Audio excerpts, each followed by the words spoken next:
Before there was light, there was nothing. No stars, no time, no sound, just an endless, silent void. But in that eternal emptiness, something was. A presence, a mind, a voice. It didn't need space to exist or matter to form, because it was beyond them. Before when even existed, this voice decided that it would speak. And with that one act, the impossible happened. From absolute nothingness came something. From silence came sound. From darkness, light. The voice shattered the void, and reality itself began to unfold.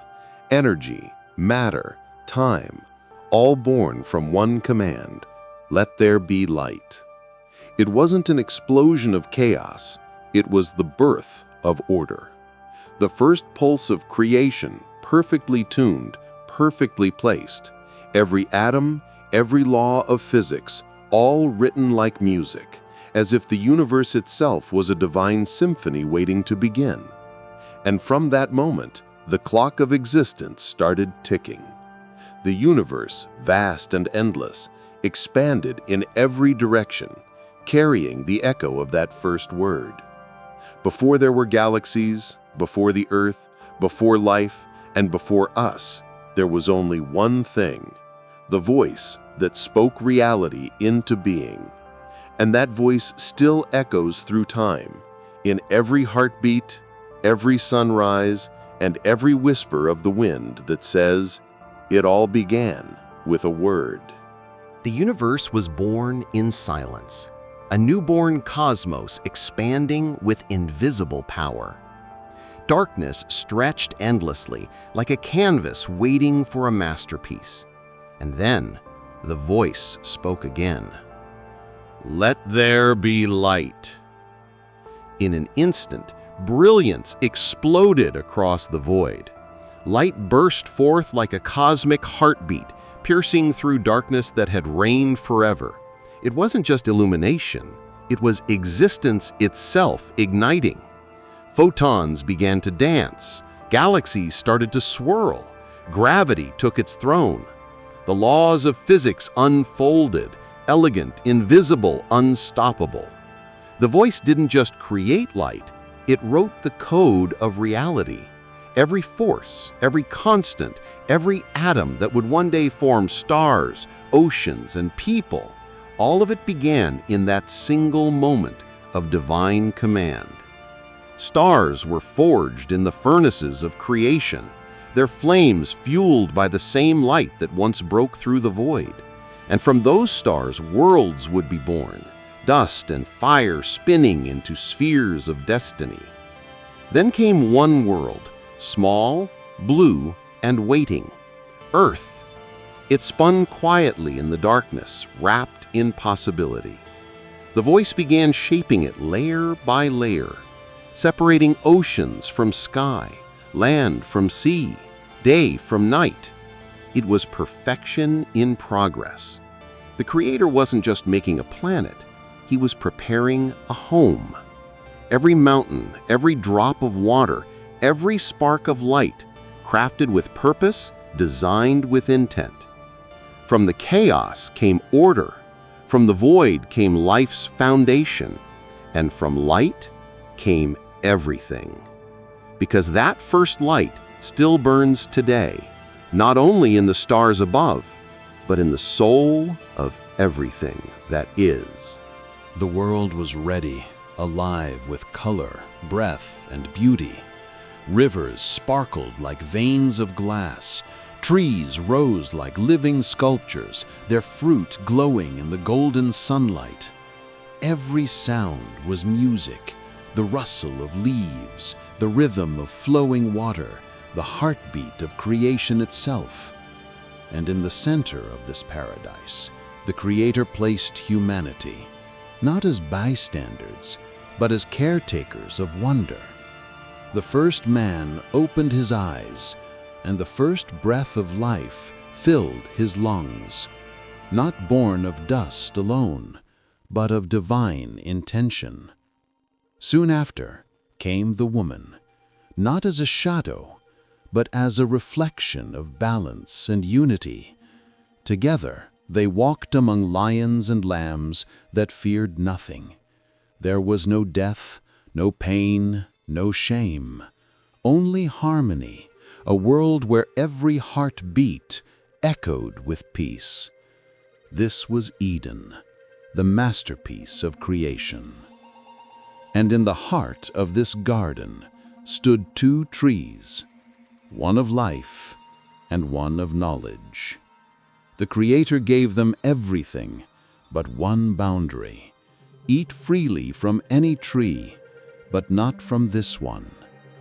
That single command wasn't a restriction.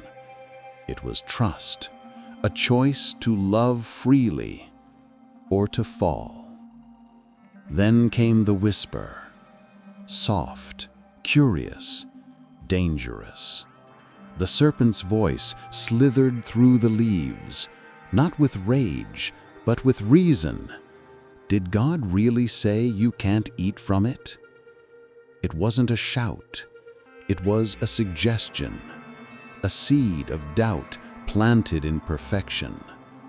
The first lie wasn't about the fruit. It was about the Creator's heart. The whisper said, "He's holding something back from you." And humanity believed it. The fruit was taken. A bite was all it took, and innocence shattered. The air grew heavy. The animals went silent, and for the first time ever, the world felt fear. They hid from the voice that once gave them life. The perfect world cracked, and through that crack entered pain, death, and distance. But even as they left the garden, something remained, a promise whispered by the same voice that had created light.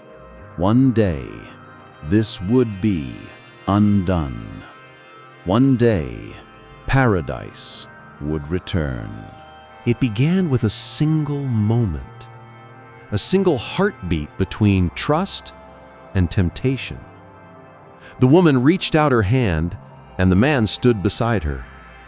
The fruit gleamed under the sunlight, beautiful, perfect, harmless, or so it seemed. But it wasn't about the fruit, it was about defiance. The Creator had given them everything: breath, love, life itself. And now, in one act, humanity chose to believe a lie instead of the truth. She took the bite, and in that instant, something invisible broke, not in the world around them, but within them. The light inside flickered, innocence shattered like glass. The man followed, and the echo of that choice rippled through creation. The animals grew silent. The wind grew cold. The world, once drenched in light, felt the first shadow of death. They felt something new, something unbearable: shame. They saw themselves as naked, vulnerable, exposed. They tried to hide from the voice that had once brought them peace. But you can't hide from the one who made you. The Creator called out, "Where are you?" Not because he didn't know, but because they no longer did. They had stepped outside the truth, into the darkness of their own making. The curse wasn't punishment, it was consequence. The soil would fight back. Pain would enter birth, death would enter life, and humanity would know what it feels like to be separated from perfection. The gates of Eden closed, guarded by fire, and humanity walked into a new world, one that would bleed, break, and mourn. But even in that moment of despair, hope was born. The Creator whispered a prophecy that one day a child would come, a a child who would crush the serpent and open the way back to the lost paradise. The fall wasn't the end of the story. It was the beginning of the greatest rescue ever written. The garden was gone, the gates of paradise sealed behind flaming light. But life went on, outside Eden, under sweat, pain, and the long shadow of death. Adam and Eve had children, 2 sons, Cain, the farmer, Abel, the shepherd. 2 men born into a world that had already fallen, each carrying the echo of perfection that once was. They both brought offerings to God. Cain brought the fruit of his fields, grain, crops, the work of his hands. Abel brought a lamb, pure, without blemish, offered in blood. But the Creator looked with favor on Abel's gift, and Cain's heart twisted. Jealousy, a poison humanity had never known before, began to spread. He stared at his brother, and instead of love, he saw only comparison. One night, under an open sky, God spoke to Cain. "Why are you angry? If you do what is right, you will be accepted. But if you don't, sin is crouching at your door. It desires to have you, but you must master it." But Cain didn't fight it. He invited it. He said to Abel, "Come, let's go out to the field." And there, where the soil was still young, the first blood of man was spilled. The earth drank it, silent and horrified. Abel's cry rose to heaven, the first innocent voice lifted in death. The voice came again. "Cain, where is your brother?" And Cain lied. "I don't know. Am I my brother's keeper?" But God saw everything.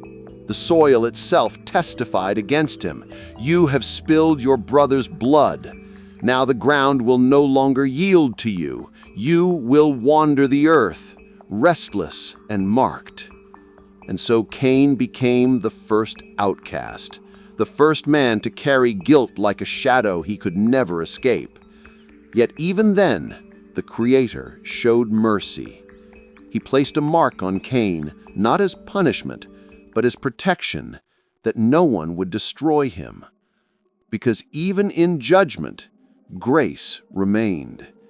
Even after blood, there was still a promise that one day another innocent would die, and his blood would not cry out for vengeance, but for forgiveness. The generations passed. Humanity multiplied. But with growth came corruption. The world that had once echoed with creation's beauty now trembled under its own darkness. People forgot the voice. They built kingdoms of pride, chased pleasure, and filled the earth with violence. But something even stranger began to happen, something that blurred the lines between heaven and earth. The ancient texts say, "The sons of God saw that the daughters of men were beautiful, and they took them as wives. From their union came giants, beings of immense strength and wickedness, known as the Nephilim. They walked the earth like living myths, towering, fierce, corrupting everything they touched. Their reign was brutal. The world groaned beneath their power. The earth itself, once a garden, had become a battlefield of gods and men. And God looked upon his creation and saw that every thought of the human heart was only evil all the time. It was no longer paradise, it was poison. But one man was different. Noah, a man who still listened for the voice, still walked in reverence when the world mocked righteousness. And the voice spoke to him, "The end of all flesh has come before me.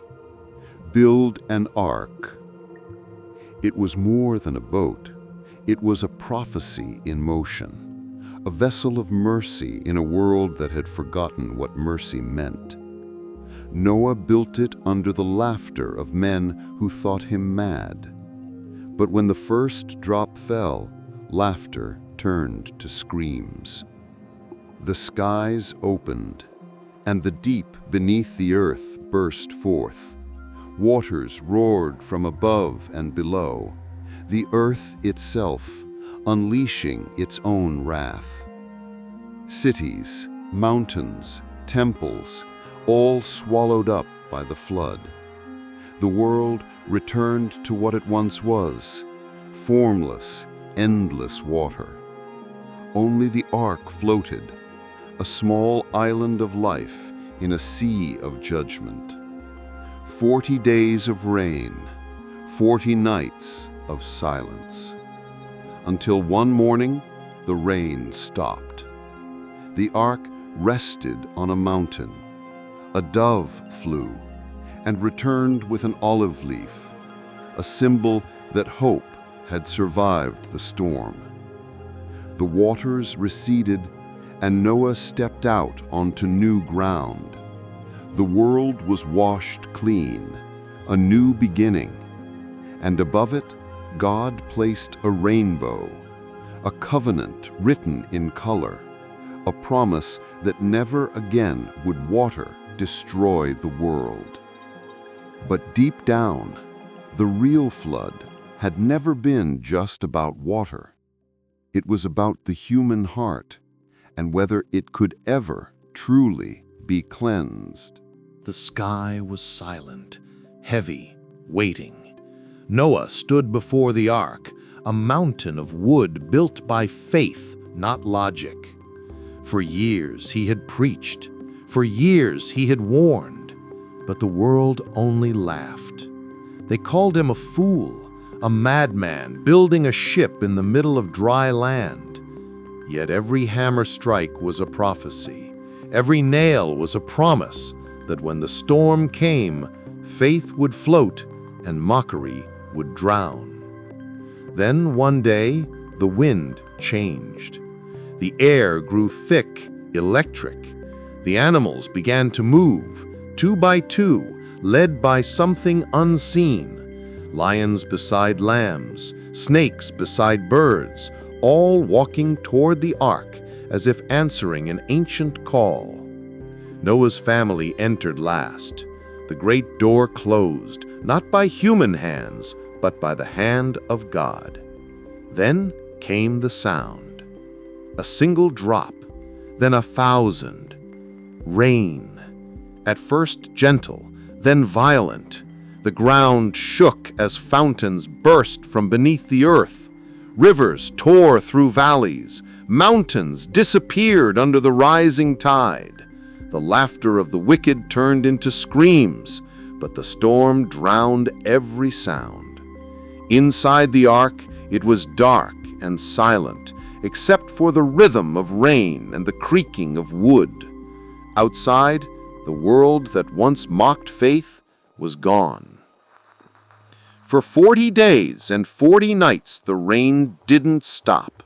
The ocean swallowed the sky, and for the first time since creation, the world returned to chaos. But the ark endured. It rose with the water, carried not by luck, but by grace. Then, after long silence, the rain ceased. The waters calmed. And one morning, Noah opened the window to release a raven. It didn't return. Days later, he sent out a dove, and it came back carrying a single olive leaf. Hope, life, a second chance. When the ark finally rested upon the mountains of Ararat, Noah stepped out into a world reborn. The ground was soft, clean, waiting for footprints. The air smelled of rain and promise.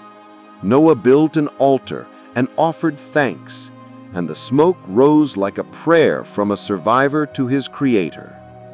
And then, across the sky, a rainbow stretched, colors blazing in the mist, a divine signature on the sky. "This is my covenant," said the voice. "Never again will I destroy the earth by water." The flood had washed away the corruption, but not the flaw inside the human heart. The ark had saved mankind from drowning in water, but not from drowning in itself. The world began again. The floodwaters were gone, but their echo remained. A memory whispered by the wind. Remember what happens when pride rises higher than faith. But humans forget. Quickly. Generations passed, and once more the earth filled with people. They spoke one language, shared one purpose, one vision. And for a time, that unity was powerful, until it turned upward. In the land of Shinar, they said, "Come, let us build a city and a tower that reaches to the heavens. Let us make a name for ourselves, lest we be scattered over the earth." It wasn't just architecture, it was defiance. The same pride that had whispered in Eden now shouted in stone. They didn't want to reach God, they wanted to replace Him. Bricks were molded, tar burned, walls rose higher every day, a monument not to faith, but to ego, a stairway of human ambition scraping the sky. From above, the Creator watched, not with fear, but with sorrow. He saw what unity could do when it was built on arrogance, a world speaking one tongue, plotting its own throne. So He came down, not in fire or flood, but in a single, quiet act of genius. He shattered their words. Suddenly, one man's command became another's confusion. Language fractured, plans collapsed, builders turned on each other, and the great tower fell silent mid-construction, a monument to the foolishness of pride. The people scattered, each tribe carrying new words, new sounds, new beginnings. The tower was left behind, a scar on the earth where heaven was once challenged. And from that moment on, the world would be divided by speech, but united by a shared memory that no human tower can ever reach the throne of God. The tower wasn't destroyed by stone or storm. It was destroyed by something more powerful, the voice that once said, "Let there be light." The world had scattered. Nations were born, languages divided, and the memory of Eden faded like a dream. But in one quiet corner of the earth, the voice spoke again, not to kings, not to warriors, but to one man. His name was Abram. He wasn't special by the world's standards. No crown, no army, no empire. Just a man living among idols and dust. But heaven saw something the earth didn't. The voice said, "Leave your country, your family, your home. Go to the land I will show you. I will make you into a great nation. I will bless you, and through you all peoples on earth will be blessed." It was a command with no map, no guarantee, only faith. And Abram obeyed. He packed everything he had, took his wife Sarah, his nephew Lot, and walked into the unknown. Each step was a sermon, a declaration that trust is stronger than certainty. He crossed deserts, faced famine, kings, and danger, but he kept walking, following a promise that only existed in words. And one night, under an ocean of stars, God spoke again. "Look at the sky," he said. "Count the stars if you can. So shall your descendants be." Abram looked up, an old man with no child, and believed. That moment changed history. Faith was born. Years passed, still no son, still no heir. But the voice returned, not weaker, but clearer. "You will no longer be Abram, but Abraham, the father of many nations."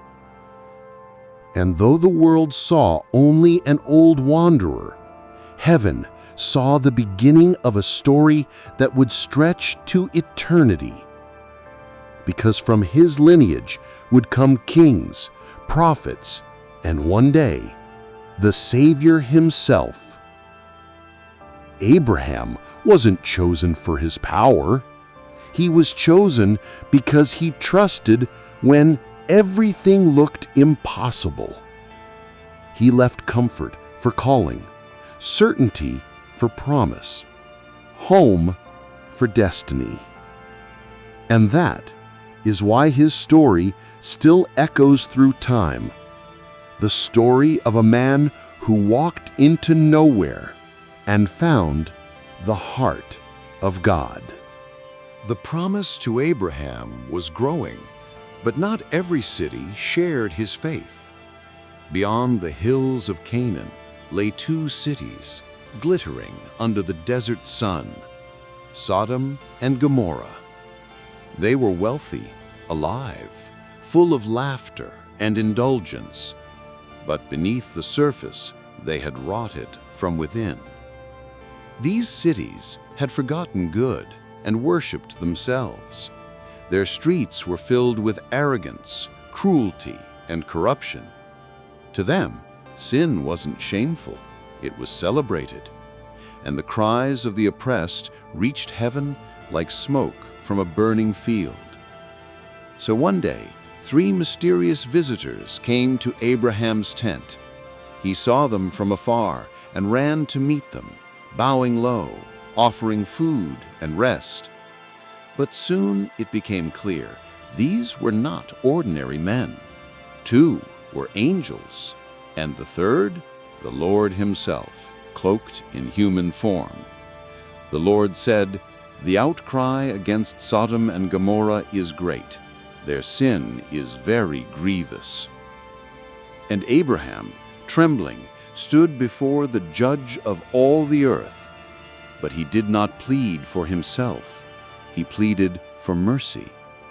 "Will you destroy the righteous with the wicked? What if there are 50 righteous in the city? Will you spare it?"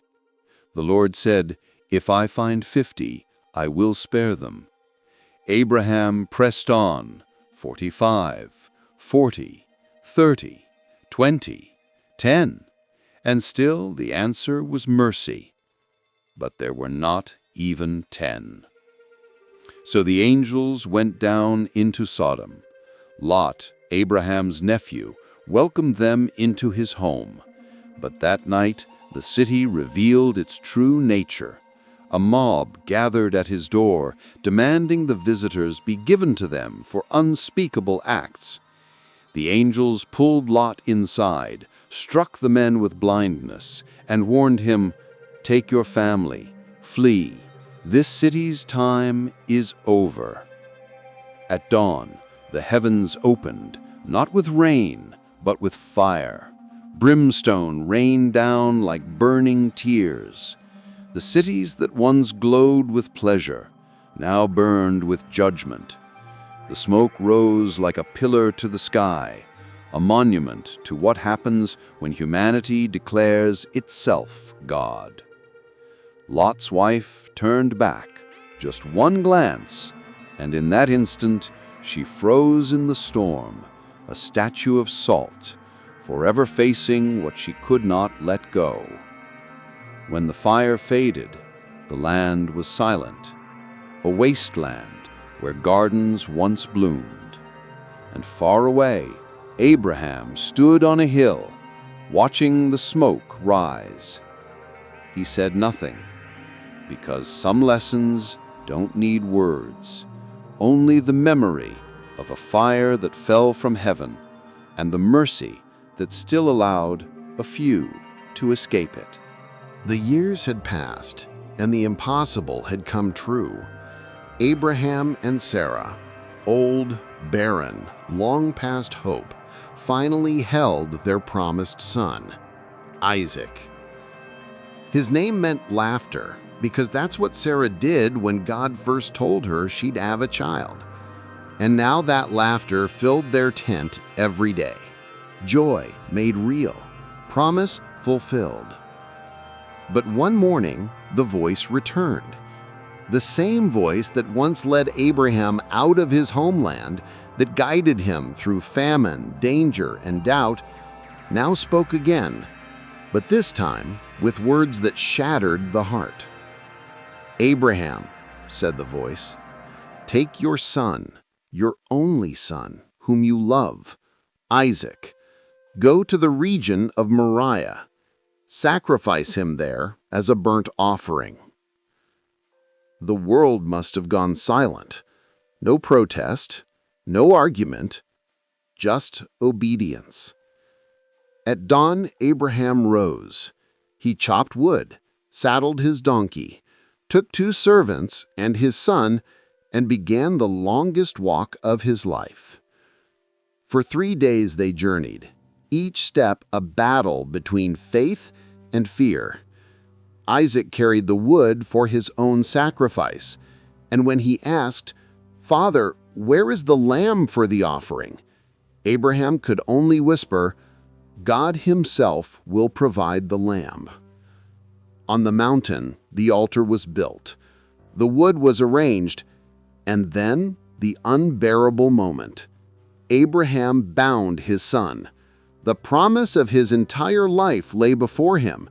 He raised the knife, not out of anger, but out of faith that somehow even death could not stop what God had promised. Then a voice broke through the silence. "Abraham, Abraham, do not lay a hand on the boy." He froze, and there, caught in a thicket, was a ram, struggling, waiting, provided. Abraham wept, untied his son, and offered the ram instead. And the voice spoke again, "Because you have not withheld your son, your only son, I will bless you. Your descendants will be as countless as the stars." That day, Abraham named the place Jehovah-Jireh, the Lord will provide. It was more than a test. It was a prophecy. Because centuries later, on another hill, a father would again offer his only son. And this time, the knife would not be stopped. The promise had passed from Abraham to his son Isaac, and now to Isaac's son Jacob. But Jacob's story didn't begin in peace. It began in struggle. Even before birth, he fought his twin brother Esau in the womb, and when they were born, Jacob came out grasping Esau's heel, as if destiny itself was something he refused to let go of. Years later, that hunger for blessing led him down a dangerous path. He deceived his aging father, stole the blessing meant for his brother, and fled for his life into the wilderness, a man blessed by promise but burdened by guilt. The night fell cold as he wandered alone beneath a sky filled with stars. With a stone for a pillow and fear for company, Jacob closed his eyes, and in the darkness, heaven opened. He saw a ladder stretching from earth to the very heart of the sky, its base in the dust, its top disappearing into glory. And on it, angels ascending and descending, carrying light, purpose, and messages between realms. Then the voice, the same one that spoke to Abraham and Isaac, called from above, "I am the Lord, the God of your father Abraham and the God of Isaac. The land on which you lie I will give to you and your descendants, and through you all nations of the earth will be blessed." Jacob awoke, trembling. The desert felt alive, holy. He whispered, "Surely the Lord is in this place, and I did not know it." He took the stone he had slept on, stood it upright as a pillar, and poured oil on it, naming the place Bethel, the house of God. That dream changed everything. Jacob was no longer just a fugitive running from his past. He was a man chosen to carry heaven's promise forward. Years later, his ladder would become a symbol, a bridge between the divine and the human. And centuries later, that bridge would take form in a single man who would say, "You will see heaven open and angels ascending and descending on the Son of Man." Jacob's ladder wasn't just a dream. It was a glimpse of eternity, a reminder that even when we run, heaven still reaches down to find us. The promise continued, and from Jacob's 12 sons came one whose story would echo through eternity. Joseph, the dreamer, the favorite, the boy with the coat of many colors. He was young, gifted, and full of visions. Dreams where the stars, the sun, and even his brothers bowed before him. But dreams can make enemies, and jealousy burns hotter than any desert sun. One day his brothers saw him coming, the dreamer in his bright robe, and their hatred boiled over. They tore off his coat, threw him into a pit, and sold him to passing traders for 20 pieces of silver. As the caravan disappeared toward Egypt, they thought they'd buried his dreams forever. But you can't bury what heaven has written. In Egypt, Joseph was sold again to Potiphar, a captain of Pharaoh's guard, and even as a slave, Joseph rose in favor. Everything he touched prospered. But then came the test. Potiphar's wife, deceitful, relentless, tried to lure him into betrayal. Joseph refused, choosing prison over sin. His reward for integrity was chains. In the darkness of that dungeon, years passed, forgotten, abandoned. But even there, the voice that spoke to Abraham still whispered in Joseph's heart. He began interpreting dreams, first for prisoners, and then one day for Pharaoh himself. Pharaoh's dreams were terrifying. 7 fat cows devoured by 7 lean ones, 7 healthy ears of grain consumed by 7 withered ones. Joseph said, "God has revealed what he is about to do. 7 years of plenty will come, followed by 7 years of famine." Pharaoh saw truth in his eyes and made him second in command, from prisoner to prime minister, in a single breath. When famine struck, the whole world came to Egypt for food. And among the starving travelers were Joseph's brothers, the same men who sold him. They bowed before him, not knowing who he was, and in that moment the dream came true. Joseph could have taken revenge. Instead, he forgave. Through tears, he said, "What you meant for evil, God meant for good, to save many lives." And just like that, the boy who was thrown away became the savior of nations. The pit had led to the palace. The pain had led to purpose. Joseph's life whispered a truth that would echo again thousands of years later, that the story of salvation often begins with betrayal, but ends with forgiveness. The sun beat down on the endless desert of Midian, a place of exile, silence, and forgotten dreams. There, an old shepherd named Moses tended sheep.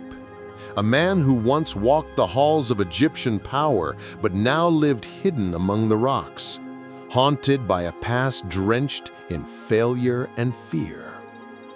He was born under a death sentence, a Hebrew child in a world that killed Hebrew sons. But destiny hid in a basket of reeds, floating down the Nile into the arms of Pharaoh's daughter. He was raised as a prince, but his heart still belonged to his enslaved people. And one day, his anger boiled over. He killed an Egyptian taskmaster and fled into the wilderness.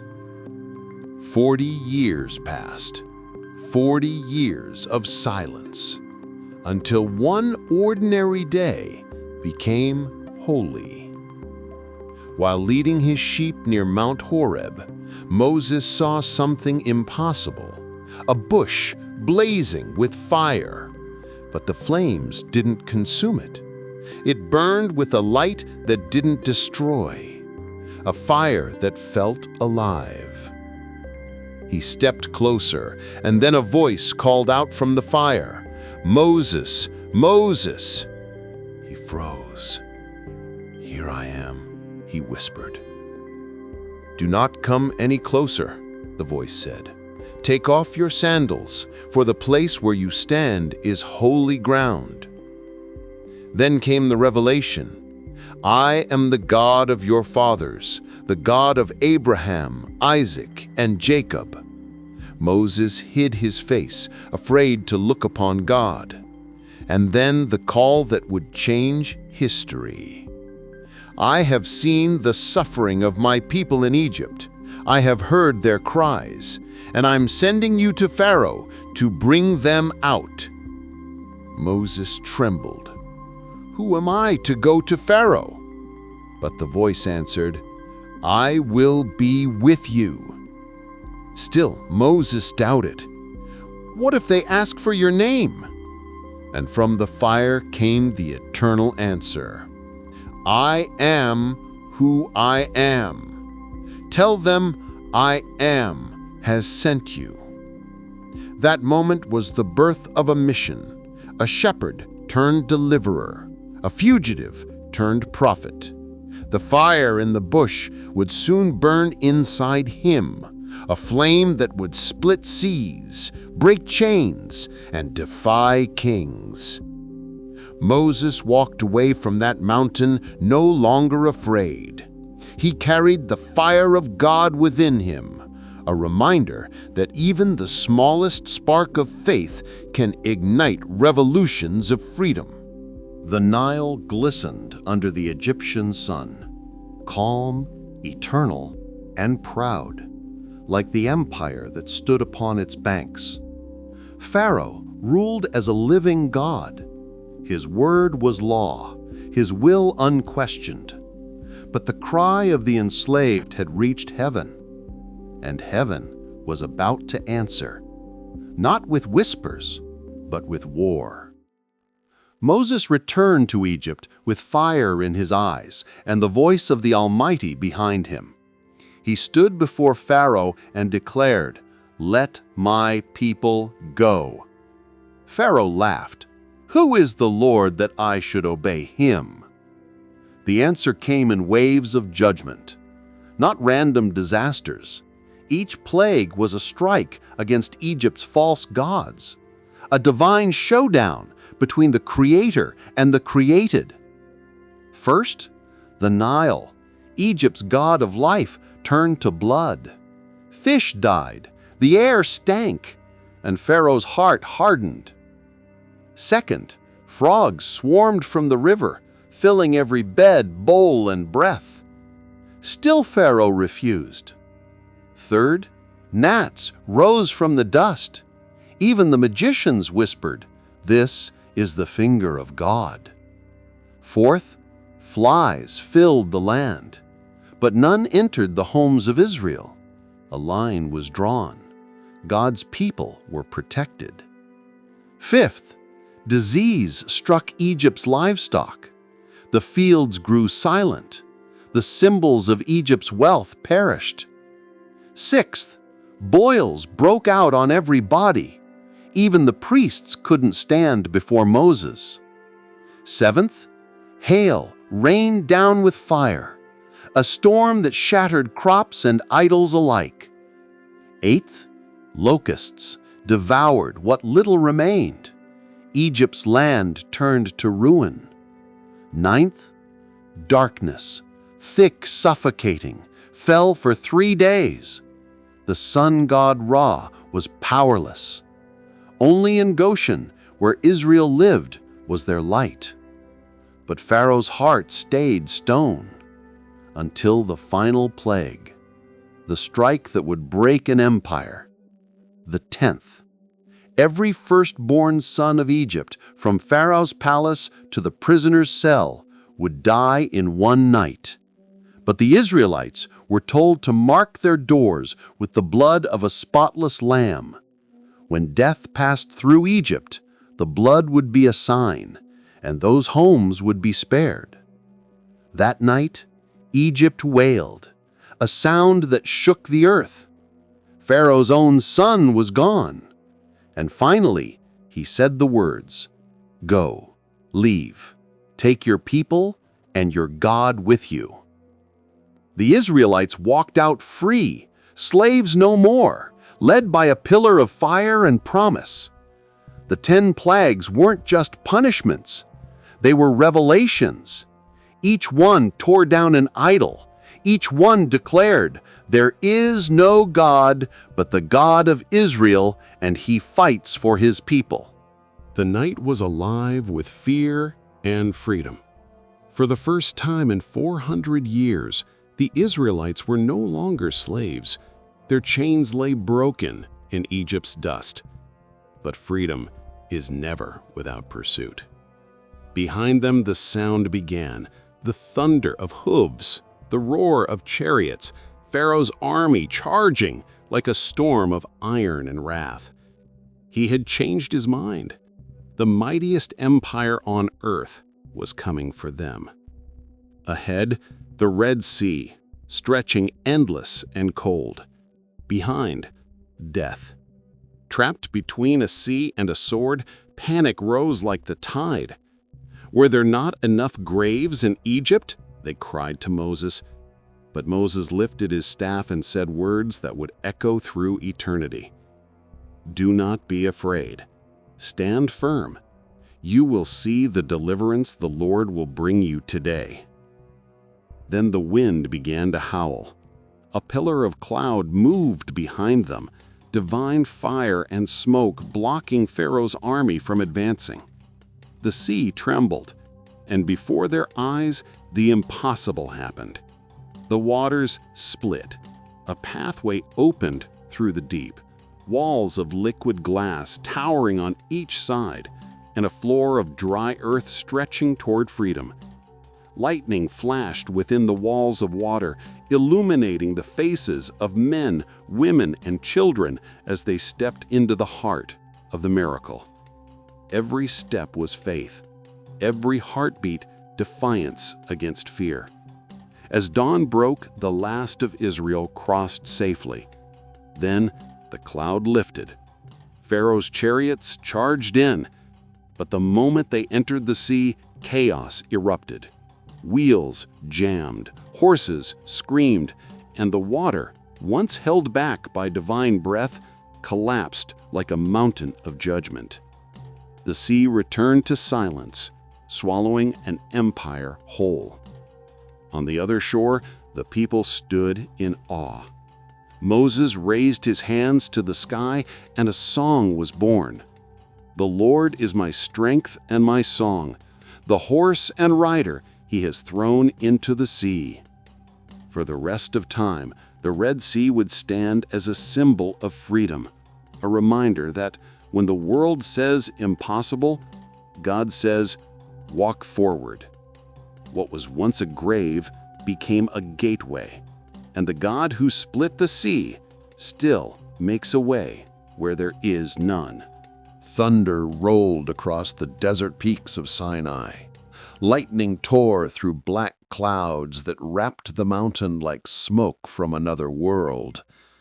And at the foot of that fire, a nation trembled. For the first time, the God who split seas and shattered empires was about to speak directly to his people. Not through signs, not through wonders, but through law. Moses climbed the mountain alone, each step swallowed by thunder and awe. The ground trembled beneath his feet. And then, at the summit, heaven met earth. God descended in fire. The mountain blazed. Trumpet blasts echoed through the sky. And from the storm came a voice that would shape all civilization to come.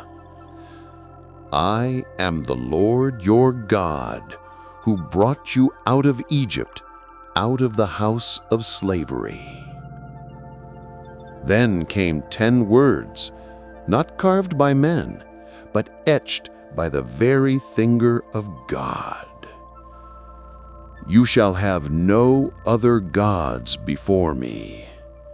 You shall not make idols or bow to them. You shall not misuse the name of the Lord your God. Remember the Sabbath day to keep it holy. Honor your father and your mother. You shall not murder. You shall not commit adultery. You shall not steal. You shall not bear false witness. You shall not covet anything that belongs to your neighbor. 10 simple commands, yet they contained the heartbeat of heaven itself. Not rules to chain humanity, but principles to set it free. A covenant between the Creator and His creation. Down below, the people saw the lightning, heard the thunder, and begged Moses, "Do not let God speak to us directly, or we will die." So Moses stood between heaven and earth, carrying words that would outlive empires. When he descended, the tablets glowed faintly in the firelight, stone carrying divine breath. They weren't just laws carved into rock. They were truth carved into the human soul. From that day, the world would measure right and wrong by those 10 eternal lines. And though time would pass, and kingdoms would rise and fall, those commandments would remain. A reminder that freedom without morality becomes chaos, and that the voice that once thundered on Sinai still whispers in every conscience, "This is the way, walk in it." The mountain still burned with the presence of God. Thunder echoed across the desert, and lightning danced around Sinai's peak. Up there, Moses stood in the cloud of glory. 40 days and 40 nights, face to face with the divine. Below, the people waited. At first, they watched the fire in awe, but then the waiting grew long. The silence stretched, and doubt crept in like a shadow. "Where is Moses?" they whispered. "Has he abandoned us? Has God forgotten us?" And so they turned to the one man they thought could give them something real, Aaron, Moses' brother.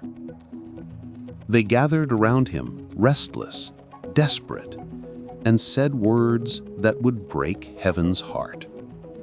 "Make us gods who will go before us." Aaron, weak before their fear, told them, "Bring me your gold." Rings, earrings, bracelets, treasures carried from Egypt were thrown into the fire, and out of the flames came a shape, a golden calf. The people cheered.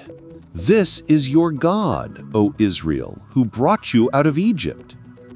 They built an altar, danced wildly, sacrificed, and called it worship. The same nation that had walked through the sea was now bowing to metal. High on the mountain, God's voice turned to fury. "Go down," he said to Moses, "for your people have corrupted themselves." The covenant, barely born, was already breaking. Moses descended, carrying the tablets carved by God's own hand, and what he saw froze his soul. The singing, the dancing, the idol, the betrayal. And in that moment, the man who had faced Pharaoh and walked through fire felt his heart shatter. With a cry of rage and grief, he hurled the stone tablets to the ground, heaven's law breaking upon earth's sin. The golden calf melted in the fire, and its ashes were ground into dust. Moses stood before the people and thundered, "Who is on the Lord's side?" The joy of freedom had turned to judgment. 3,000 died that day, a solemn reminder that salvation without faithfulness leads straight back to chains. But even in wrath, mercy stirred. Moses climbed the mountain once more, pleading, "Forgive them, Lord. If not, blot me out of your book." And God, rich in compassion, renewed the covenant. The golden calf became a warning for all generations that the human heart can turn idols out of anything: gold, power, comfort, or even freedom itself. It wasn't just Israel's sin, it was our reflection, that even right after salvation, we're still capable of building false gods when we forget the one who saved us. The desert stretched endlessly, hot, merciless, and dry. But beyond the horizon lay the promise, Canaan, the land flowing with milk and honey. For generations their ancestors had dreamed of this place, and now Israel stood at its border. God said, "Send men to explore the land I am giving to you." 12 were chosen, one from each tribe, leaders, warriors, men of courage and vision. Among them were 2 whose names would echo through eternity, Joshua and Caleb. For 40 days the spies moved through Canaan, lush valleys, towering cities, rivers rich with life. They saw walls that touched the sky, and people, giants, descendants of Anak, so tall they made warriors feel like grasshoppers.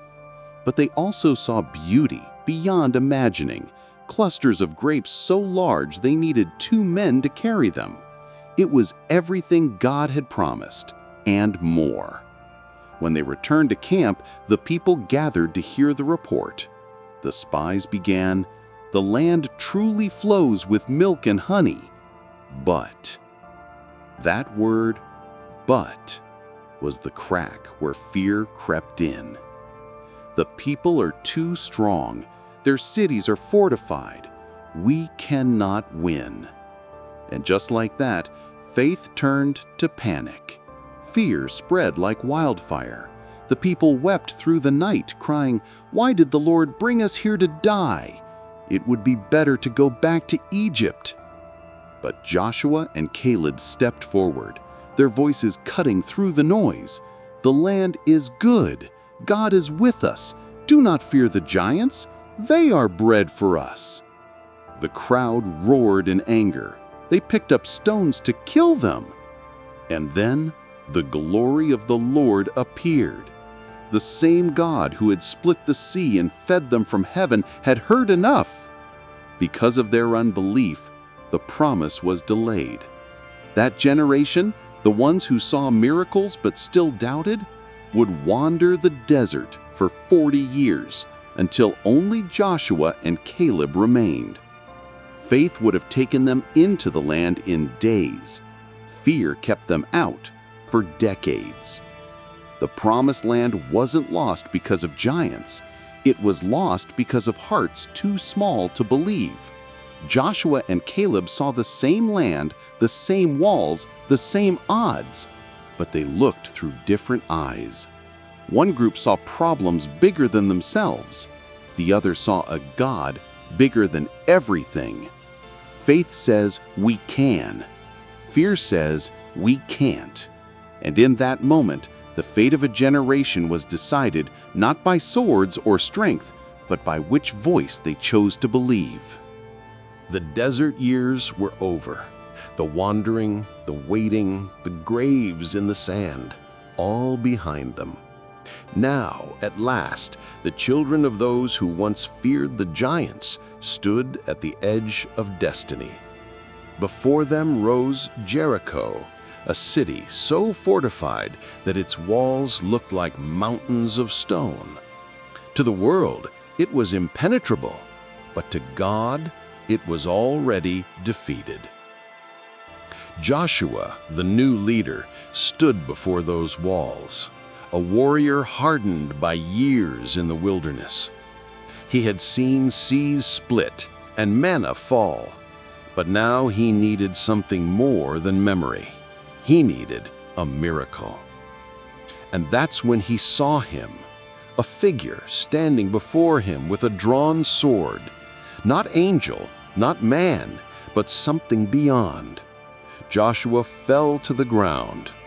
"Are you for us or for our enemies?" And the figure answered, "Neither. I am the commander of the Lord's army." Then came the strangest battle plan in history. No siege weapons, no ladders, no fire, just faith and sound.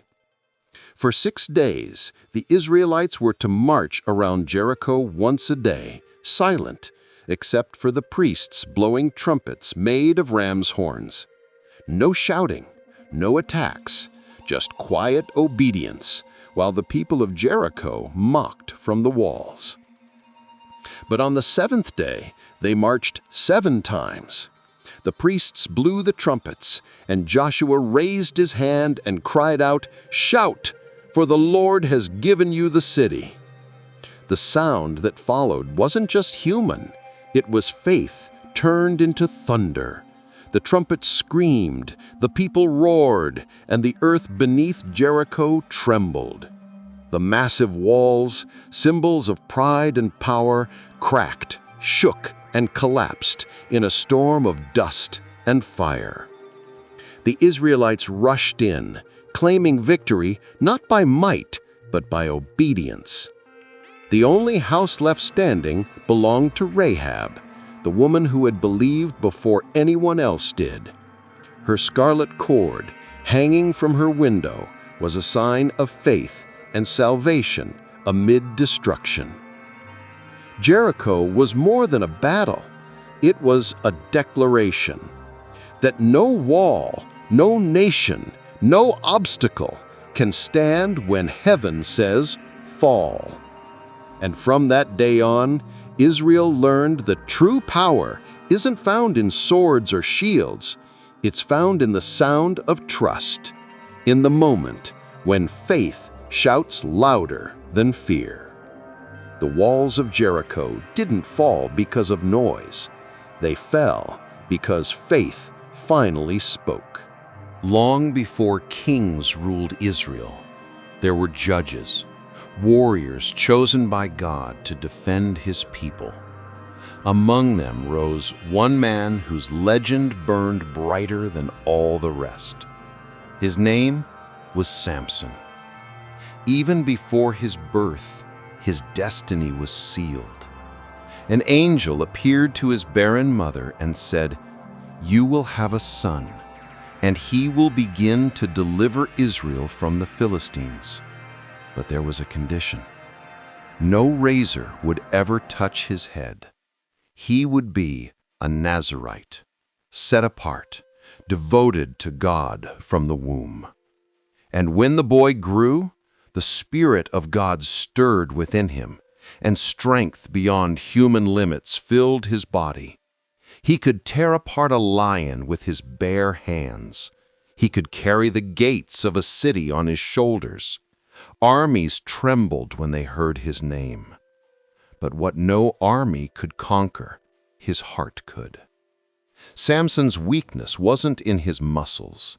It was in his desires. He was strong enough to defeat 1,000 men, but not strong enough to rule himself. He fell in love with Philistine women, the very people God sent him to fight. Each time, temptation pulled him closer to ruin. And then came Delilah, beautiful, cunning, patient. She didn't need swords. She only needed questions. Tell me, Samson, what makes you so strong? At first, he mocked her, but love turned to blindness. 3 times she asked. 3 times he lied, and still he stayed. Until one night, weary of her persistence, he whispered the truth. My strength lies in my hair. If it is cut, I will become like any other man. While he slept, Delilah betrayed him. The razor slid across his head, and the power of God departed. The mighty Samson, the terror of Philistia, awoke weak, captured, and blind. They gouged out his eyes and chained him to a mill, grinding grain like an animal. But in the darkness of that prison, his hair began to grow, and so did his faith. One day, the Philistines gathered in their temple to celebrate his downfall. Thousands laughing, shouting, mocking the God of Israel. They brought Samson out to entertain them, but he whispered one final prayer. O Lord, remember me. Strengthen me one more time. He placed his hands on the pillars of the temple, and with a cry that shook heaven, he pushed. The stone groaned, the ground split, and the building collapsed, burying Samson and his enemies together. In his death, he defeated more than he had in his life. Samson's story is not just about strength, it's about surrender. He was a man chosen, gifted, unstoppable, until pride made him forget where his power came from. But even in failure, grace found him. Because sometimes God's greatest victories come through our weakest moments. The age of the judges was a time of chaos, when every man did what was right in his own eyes. The land was full of war, famine, and fading faith. But in the midst of that darkness, a quiet story of love, loyalty, and destiny began to bloom. It started with Naomi, a woman who fled her homeland of Bethlehem with her husband and 2 sons to escape famine. They settled in Moab, enemy territory, but tragedy followed. Naomi's husband died. Then both her sons. All that remained were 2 Moabite daughters-in-law, Orpah and Ruth. Broken and bitter, Naomi decided to return home, saying, "The Lord has dealt bitterly with me." She urged the young women to stay in Moab, to start new lives. Orpah wept and kissed her goodbye. But Ruth clung to her. And in one of the most powerful declarations of devotion ever spoken, she said, "Where you go, I will go. Where you stay, I will stay. Your people will be my people, and your God, my God." So together they journeyed back to Bethlehem, 2 widows with nothing but faith. There Ruth worked in the fields, gathering leftover grain just to survive. But as she gleaned beneath the hot sun, a pair of eyes noticed her, the eyes of Boaz, a wealthy landowner and a man of honor. He had heard of her loyalty, her courage, her kindness, and he protected her, leaving extra grain for her to find. Day by day, kindness turned to affection, and affection to love. In time, Ruth and Boaz married, a union born not of power or wealth, but of faith and mercy. Their son was named Obed, who would become the grandfather of King David, and from David's line, the Messiah himself would one day be born. A foreign woman from a cursed nation became part of the greatest story ever told. Because love, real love, doesn't care where you came from. It cares about where your heart belongs. In an age of chaos, Ruth's faith shined brighter than kings or warriors. Her loyalty to Naomi and her trust in God proved that even in the smallest acts of kindness, heaven is quietly writing redemption. Ruth's story is the whisper between the battles, a reminder that God's greatest miracles sometimes begin with a simple choice to love when everything else falls apart. The lamps in the tabernacle burned low. The night was deep, silent, the kind of silence that feels like it's holding its breath. Israel was drifting, priests corrupt, faith forgotten, the people doing whatever pleased them. Even the word of the Lord had become rare. But God was about to speak again to a child. His name was Samuel, a miracle child, born to a woman named Hannah, who had wept and prayed for years, promising that if God gave her a son, she would give him back to serve him forever. And she did. She left her little boy at the tabernacle in Shiloh to live under the care of the priest Eli.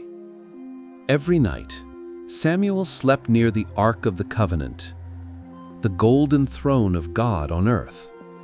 He didn't yet know the voice of heaven, but that was about to change. One night, as the flame flickered low, a voice broke through the silence. Samuel. The boy stirred, half awake. He ran to Eli's room. "Here I am, you called me." Eli frowned. "I didn't call you. Go back to bed." Moments later, again the voice, "Samuel." He ran to Eli once more. "Here I am." Again, "I didn't call you, my son." A third time the voice came, gentle, steady, impossible to ignore. "Samuel." And again the boy ran to Eli. This time the old priest realized it wasn't him calling. It was God. He said softly, "If he calls you again, say, 'Speak, Lord, for your servant is listening.'" Samuel returned to his mat, his heart pounding in the stillness. And then the voice came once more, "Samuel, Samuel." And trembling the boy answered, "Speak, Lord, for your servant is listening." In that moment, the silence that had haunted Israel for generations was broken. God spoke to a child, and through that child he would shake nations. Samuel grew, and the Lord was with him. Every word he spoke carried the weight of heaven. He would anoint kings, confront corruption, and guide Israel from chaos into destiny. But it all began with one quiet night, one small voice, and one heart willing to listen. The story of Samuel reminds us, you don't have to be powerful to hear God. You just have to be awake when He whispers your name. The battlefield was silent, not with peace, but with fear. For 40 days, a giant had stepped forward from the Philistines' army, his armor shining like bronze fire under the sun. He was a monster of a man, Goliath of Gath, 9 feet tall, a living weapon. Every morning and evening he roared, "Send me a man to fight! If he kills me, we will serve you. But if I kill him, you will serve us." And Israel's soldiers, hardened men of war, shrank back in terror. But one day, a shepherd boy came, not to fight, but to bring bread to his brothers. His name was David, a boy from Bethlehem, a singer of psalms, a watcher of sheep. He wasn't supposed to be there, but destiny rarely asks permission. When David heard Goliath's words, something burned inside him. Not fear, but outrage. "Who is this man," he said, "who dares to defy the armies of the living God?" They laughed. His brothers mocked him. Even King Saul doubted him. But David had fought before, not men, but lions and bears. And he knew the same God who saved him then could do it again. So he refused the king's heavy armor. He went to the brook instead and chose 5 smooth stones, small, ordinary, perfect. With only a sling in his hand and faith in his heart, he walked toward the giant. Goliath laughed. He saw a boy, not a warrior. He cursed him in the names of his gods. But David looked up and said, "You come to me with sword, spear, and javelin, but I come to you in the name of the Lord Almighty." Then silence. A single stone spun through the air. Time itself seemed to hold its breath, and the rock struck true. The giant fell, face first, into the dust. One moment of courage, one shot of faith, and history changed forever. The boy became a legend.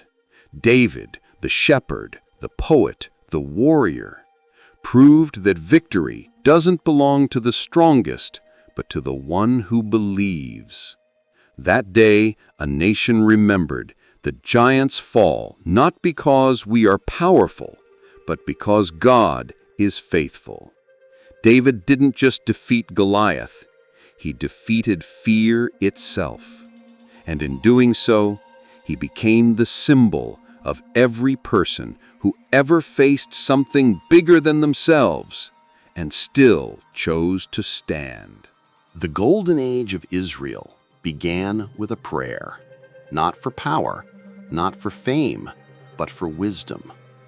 When Solomon became king after his father David, he was young, unsure, and overwhelmed by the weight of the crown. And one night, in a dream, God appeared to him and said, "Ask for whatever you want, and I will give it to you." Most men would have asked for wealth, for victory, for long life. But Solomon said, "Give your servant an understanding heart to judge your people and to know right from wrong." God smiled upon him. Because he asked for wisdom, God gave him everything: wisdom beyond measure, riches beyond kings, and peace across the land. Under Solomon's rule, Israel shined. He built the temple of the Lord, a wonder of the ancient world. Gold walls, cedar beams, a house for heaven itself. Nations came to hear his words, and the Queen of Sheba traveled across deserts just to see if the stories were true. And when she met him, she said, the half of it was never told. Solomon wrote songs, proverbs, and poetry, words that still echo through time. To everything there is a season. Better is wisdom than weapons of war. He understood the mysteries of the world, yet in his heart another mystery began to grow: pride. For with wisdom came temptation. He built palaces for foreign wives, altars for foreign gods, and little by little, the man who once sought heaven began to chase the world instead. He had 700 wives, 300 concubines, and a heart divided 1,000 ways. The one who built God's house was now building idols beside it. And so the Lord said, "Because you have turned from me, I will tear the kingdom from your hands." When Solomon died, his empire fractured. The golden age faded. The wisest man in history became the saddest because he learned too late that knowledge without obedience is just clever rebellion. He had everything the world could offer and discovered it could not fill the soul. But even in his downfall, Solomon's story teaches something eternal, that the fear of the Lord, not brilliance, not success, is the beginning of wisdom. The king who could explain the stars could not explain his own heart. And that is why his story still whispers today. You can know everything and still lose what matters most. The land of Israel was choking under silence. No rain, no dew, no life. The sky itself had turned to bronze. And standing in the middle of this drought was a man who dared to speak for God when everyone else had gone silent. His name was Elijah. He wasn't a priest, he wasn't royal, just a man from the wilderness, wrapped in rough camel's hair, with fire in his eyes and thunder in his voice. He stood before King Ahab, a ruler who had married Jezebel, the priestess of Baal, and filled God's land with idols, temples, and false prophets. Elijah didn't bow, didn't tremble. He declared, "As the Lord lives, there will be no rain in this land, not until I say so." And with that, he vanished into the desert. For years, the earth cracked and the rivers died. But when the time came, Elijah returned to settle once and for all who truly ruled heaven and earth. He climbed Mount Carmel, facing 450 prophets of Baal. The challenge was simple: 2 altars, 2 sacrifices. The God who answered by fire, he is the true God. Morning came, and the prophets of Baal danced, shouted, and cut themselves, crying out for fire from their God. Hours passed. No voice, no flame, no God. Then Elijah stepped forward. He repaired the broken altar of the Lord with 12 stones, one for each tribe of Israel. He drenched the wood and sacrifice with water until it filled the trenches below. And then, with a calm voice, he prayed, "O Lord, let it be known today that you are God in Israel." And in that instant, fire fell from heaven. It didn't just burn the sacrifice, it devoured the wood, the stones, the dust, and even the water in the trench. The people fell on their faces shouting, "The Lord, He is God! The Lord, He is God!" And as they cried out, the clouds began to gather. After 3 long years, rain finally returned to the land. But Elijah's story didn't end with victory. After the fire came fear. Jezebel swore to kill him, and the prophet who once stood before kings fled into the wilderness, asking God to take his life. Yet even there, under a lonely tree, God found him, not in the wind, not in the earthquake, not in the fire, but in a gentle whisper. Because Elijah's power wasn't in his fury, it was in his faith. He proved that one voice, armed with truth, can shake thrones and call down heaven. And even centuries later, when Jesus stood on a mountain in glory, it was Elijah who appeared beside him, the man who never died, the prophet who defied kings and whose fire still burns in every heart that dares to speak light into darkness. When Elijah's fire faded into the sky, a new prophet stood in the dust, watching his master rise in a whirlwind lifted by chariots of flame. That man was Elisha, the quiet follower, the farmer who had left his plow to chase the call of heaven. As Elijah ascended, his cloak, the symbol of God's power, fell to the earth. Elisha picked it up and struck the Jordan River, crying out, "Where is the Lord, the God of Elijah?" And the waters parted. The same spirit that burned in Elijah now burned in him, but twice as strong. Elisha didn't rule through thunder or fire. His miracles came like whispers of mercy, rippling through the land in moments of grace. He turned poisoned water into pure streams. He made a widow's oil flow endlessly, saving her sons from slavery. He raised a child from the dead with nothing but prayer and tears. He fed 100 men with a few loaves of bread, centuries before another man would do the same. When an enemy army surrounded him, his servant trembled in fear. But Elisha prayed, "Lord, open his eyes." And suddenly the hills blazed with chariots of fire, the unseen army of heaven. Even his bones held power.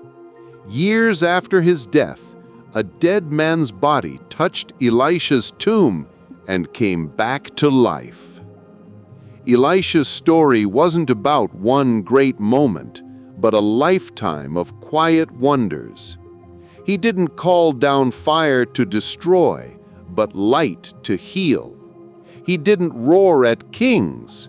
He restored widows, soldiers, strangers, and sinners. He showed that the true strength of God isn't only in storms and flame, but in compassion that never runs dry. He asked for a double portion, and he received it, not for glory, but for grace. Elisha's life is proof that you don't have to shout to shake the world. Sometimes heaven's greatest power moves through the hands that simply refuse to stop helping. There are many prophets who ran toward God's call, but Jonah was the one who ran away. When God said, "Go to Nineveh and warn them of my judgment," Jonah's heart froze. Nineveh wasn't just any city. It was the heart of an empire known for cruelty, violence, and pride. To walk into Nineveh preaching repentance was a death sentence. So Jonah did what no prophet before him dared to do. He turned his back on God and ran. He bought a ticket to Tarshish, the farthest place he could find, a city at the edge of the world. But you can't run from the one who made the sea. As Jonah's ship sailed into open waters, the sky darkened and the sea began to rage. Winds howled, waves roared, and seasoned sailors fell to their knees in terror. They cried out to their gods, but nothing stopped the storm. Jonah knew. He whispered, "This is because of me." And with that, he told them to throw him overboard. The moment his body hit the sea, the storm went silent. And as he sank into the dark, a massive shadow rose from the deep, a great fish sent by God himself. It swallowed Jonah whole. Inside the belly of that creature, Jonah sat in total darkness. No sound but the beating of a giant heart and the echo of his own regrets. 3 days, 3 nights, nowhere to run, nowhere to hide. Only one thing left to do: pray. And in that living tomb, Jonah cried out, From the depths of the grave I called, and you heard my voice. And God, merciful as always, commanded the fish, and it spat Jonah out onto dry land. Soaked, humbled, and shaking, Jonah finally went to Nineveh. He preached a simple message: 40 days more and Nineveh will be destroyed. But instead of mocking him, the people listened. From the king to the beggar, they fasted, repented, and begged for mercy. And God forgave them. You'd think Jonah would rejoice, but he didn't. He sat outside the city, angry that God had shown mercy to people he thought didn't deserve it. And God asked him one question: should I not care for them too? Jonah's story isn't about a man swallowed by a fish. It's about a God who refuses to give up on us even when we run. It's about grace chasing rebellion and love that refuses to let go. Jonah learned what every heart must learn. You can sail to the ends of the earth, but God's mercy will always find you first. The empire of Babylon was built on power, gold, and fear. And at its heart stood Daniel, a man who feared only God. Taken captive from Jerusalem as a teenager, Daniel grew up in a foreign land, trained in the language and wisdom of his captors. Yet through every test, he refused to bend. He wouldn't eat their food, he wouldn't worship their idols, and every time, his faith made him rise higher until even kings respected him. But not everyone admired Daniel. When King Darius made him one of the top rulers in the land, jealous officials plotted his downfall. They couldn't find any corruption, so they went after his faith. They tricked the king into signing a law: for 30 days, no one could pray to any god or man except the king himself. Anyone who broke it would be thrown into the lion's den. Daniel knew the decree. He could have hidden, could have prayed in secret, but he didn't change a thing. He went home, opened his windows toward Jerusalem, and 3 times a day he prayed, just as he always had. They caught him, of course, dragged him before the king, and Darius, the same man who admired him, was trapped by his own law. With tears in his eyes, he gave the order. That night, Daniel was thrown into a pit of roaring lions. The stone was rolled over the entrance, and the king whispered, "May your God, whom you serve continually, deliver you." All night, the king couldn't sleep. At dawn, he ran to the den and cried out, "Daniel, has your God been able to save you?" And from the darkness came a calm, steady voice. "My God sent his angel, and he shut the lions' mouths. They have not hurt me." When Daniel emerged, not a scratch was on him. But those who plotted against him, they were thrown into the same pit, and the lions devoured them before they even hit the ground. Then King Darius declared across the empire, "The God of Daniel is the living God, and his kingdom will never be destroyed." Daniel's story isn't about lions. It's about faith that refuses to flinch. He didn't fight.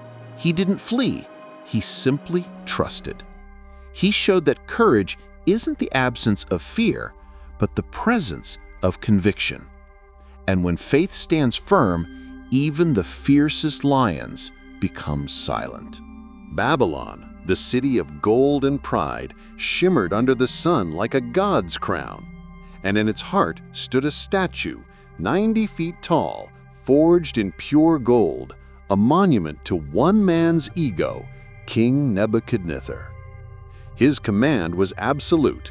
When the music plays, everyone must bow to the image or burn alive in the furnace. Thousands bowed. Every head hit the ground. Every knee bent. Every heart surrendered. Except 3. Shadrach, Meshach, and Abednego, 3 young men from Israel, taken from their homeland, trained in the palace, and loyal to the one true God. When the music thundered and the crowd dropped, they stood tall. And in that moment, the empire stopped breathing. Brought before the furious king, they were given one last chance. Nebuchadnezzar roared, "Bow, or I will throw you into the fire, and what God will be able to save you then?" But their answer was calm, unshaken, unbroken. "We do not need to defend ourselves before you, O king. If we are thrown into the fire, the God we serve is able to save us. But even if he does not, we will not bow." Those words split the air like thunder. The furnace was heated 7 times hotter, so hot it killed the soldiers who threw them in. The king leaned forward, expecting screams, but what he saw froze him. "Wait," he whispered. "Did we not throw 3 men into the fire? I see 4, walking, unbound, unharmed, and the 4th looks like a son of the gods." The flames did not consume them, only the ropes that bound them. Their faith became fireproof.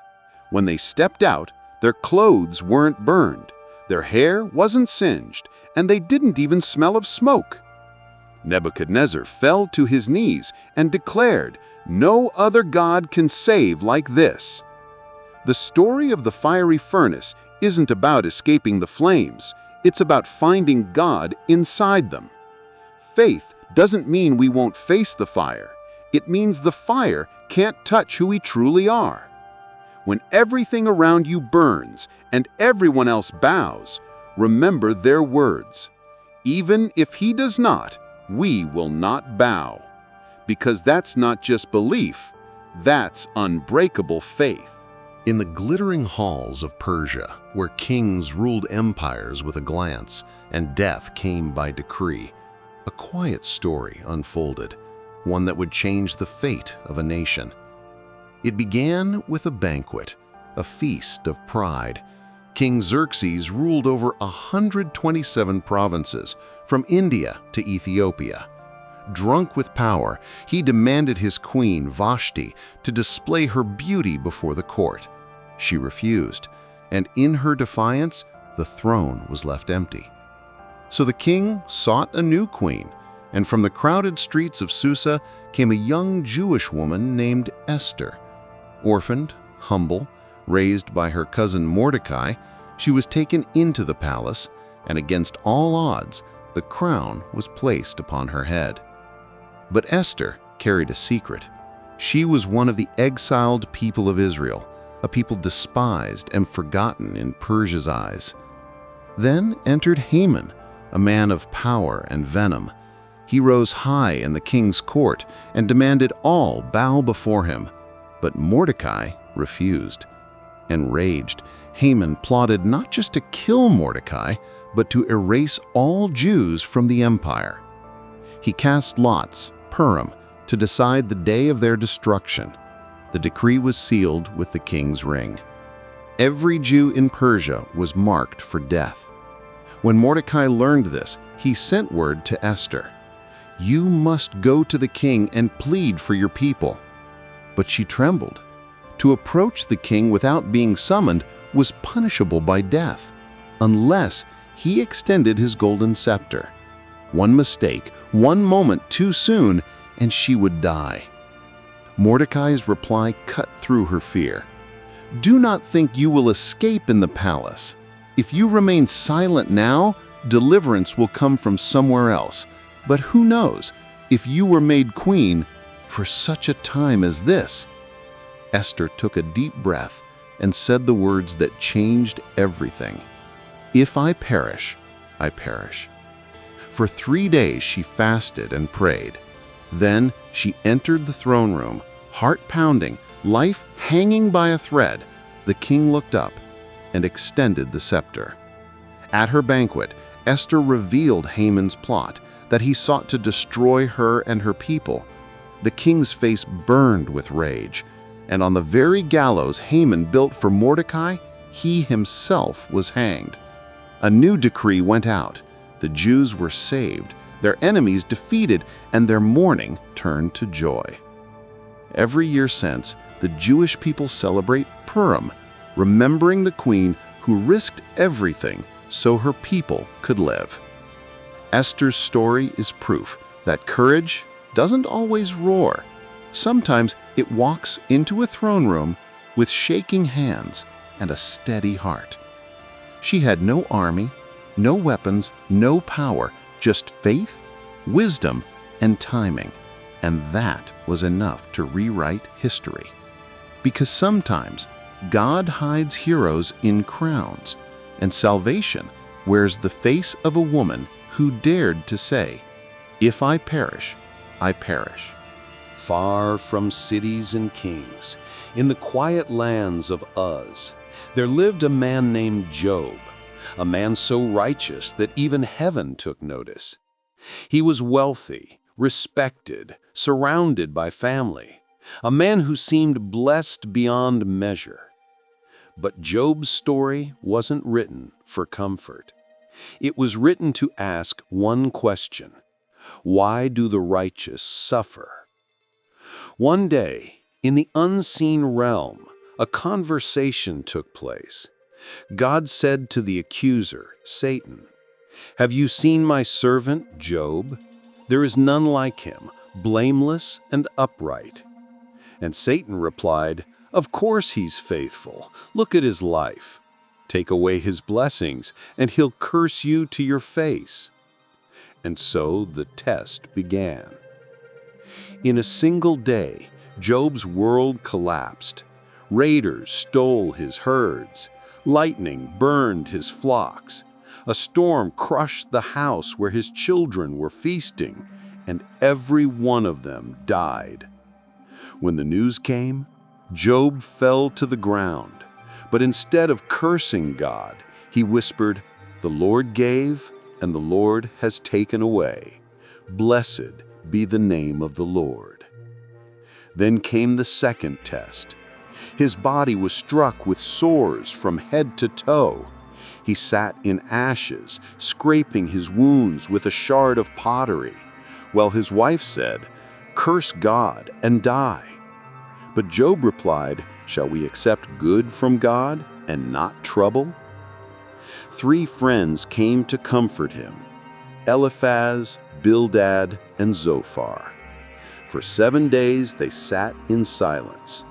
Then they spoke and turned his pain into debate. They said his suffering must be punishment, that he must have sinned. But Job knew better. He wept, he questioned, he shouted into the void, yet he never turned away from God. "Where are you?" he cried. "Why have you hidden from me?" And then, after all the silence, God answered. But not with explanations, not with reasons. He spoke from a whirlwind. "Where were you when I laid the foundations of the earth? Can you command the morning? Do you give the horse its strength? Do you send lightning and tell it where to go?" In that storm of questions, Job saw something greater than answers. He saw God's majesty and his own smallness. And Job said, "I spoke of things too wonderful for me to understand. My ears had heard of you, but now my eyes have seen you." God restored him, his health, his home, his family, twice as much as before. But the real reward wasn't his wealth returning. It was his faith refined, faith that could survive silence, pain, and doubt. Job's story is the heartbeat of every soul that has ever asked why in the middle of suffering. It reminds us that faith isn't proven in sunshine. It's forged in storms. Because sometimes God doesn't give us explanations. He gives us Himself. It was the year King Uzziah died. A year of loss, fear, and uncertainty.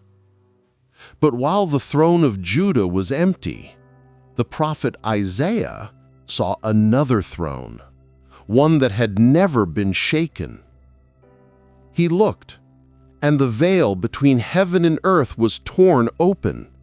"I saw the Lord," he said, "high and exalted, seated on a throne, and the train of his robe filled the temple." The air was alive, shimmering with fire and song. Above him stood seraphim, blazing creatures, each with 6 wings, 2 covering their faces, 2 covering their feet, and 2 for flight. And they cried out to one another, a chorus that shook eternity, "Holy, holy, holy is the Lord Almighty. The whole earth is full of His glory." The foundations of heaven trembled. Smoke filled the temple, and Isaiah fell to his knees, undone by the weight of holiness. "Woe to me," he cried. "I am ruined, for I am a man of unclean lips, and my eyes have seen the King, the Lord Almighty." In that instant, one of the seraphim flew to him, holding a burning coal from the altar. It touched his lips, and pain became purification. "Your guilt is taken away," the angel said. "Your sin atoned for." Then came a voice, deep as creation itself. "Whom shall I send, and who will go for us?" Isaiah's trembling turned to resolve. He stood and said the words that would echo through all of prophecy. "Here I am, send me." From that moment, Isaiah became the voice of heaven to earth. He spoke of judgment and hope, of exile and redemption, of a coming Messiah, a servant king who would bear the sins of many. He saw the future before it arrived, a child born of a virgin, a man despised and rejected, a lamb led to slaughter, yet victorious over death itself. Isaiah's vision wasn't just about seeing God. It was about seeing who we are in His light. When the infinite meets the imperfect, we see both our ruin and our redemption. Isaiah entered the temple broken. He left it sent. And his vision still calls to us. When your world shakes, when your king has fallen, when the thrones of men crumble, look higher, because above every chaos, every kingdom, every storm, God still sits on the throne. For centuries, the world waited. Empires rose and fell. Prophets spoke and vanished. And through it all, a single thread ran through history. A promise whispered since Eden. Someone is coming. The prophets of Israel didn't just speak to their own time. They spoke across time. They saw glimpses of a Savior who would rewrite reality itself. And piece by piece, they described him, long before his footsteps ever touched the dust of earth. In the book of Genesis, God told the serpent, "The seed of the woman will crush your head."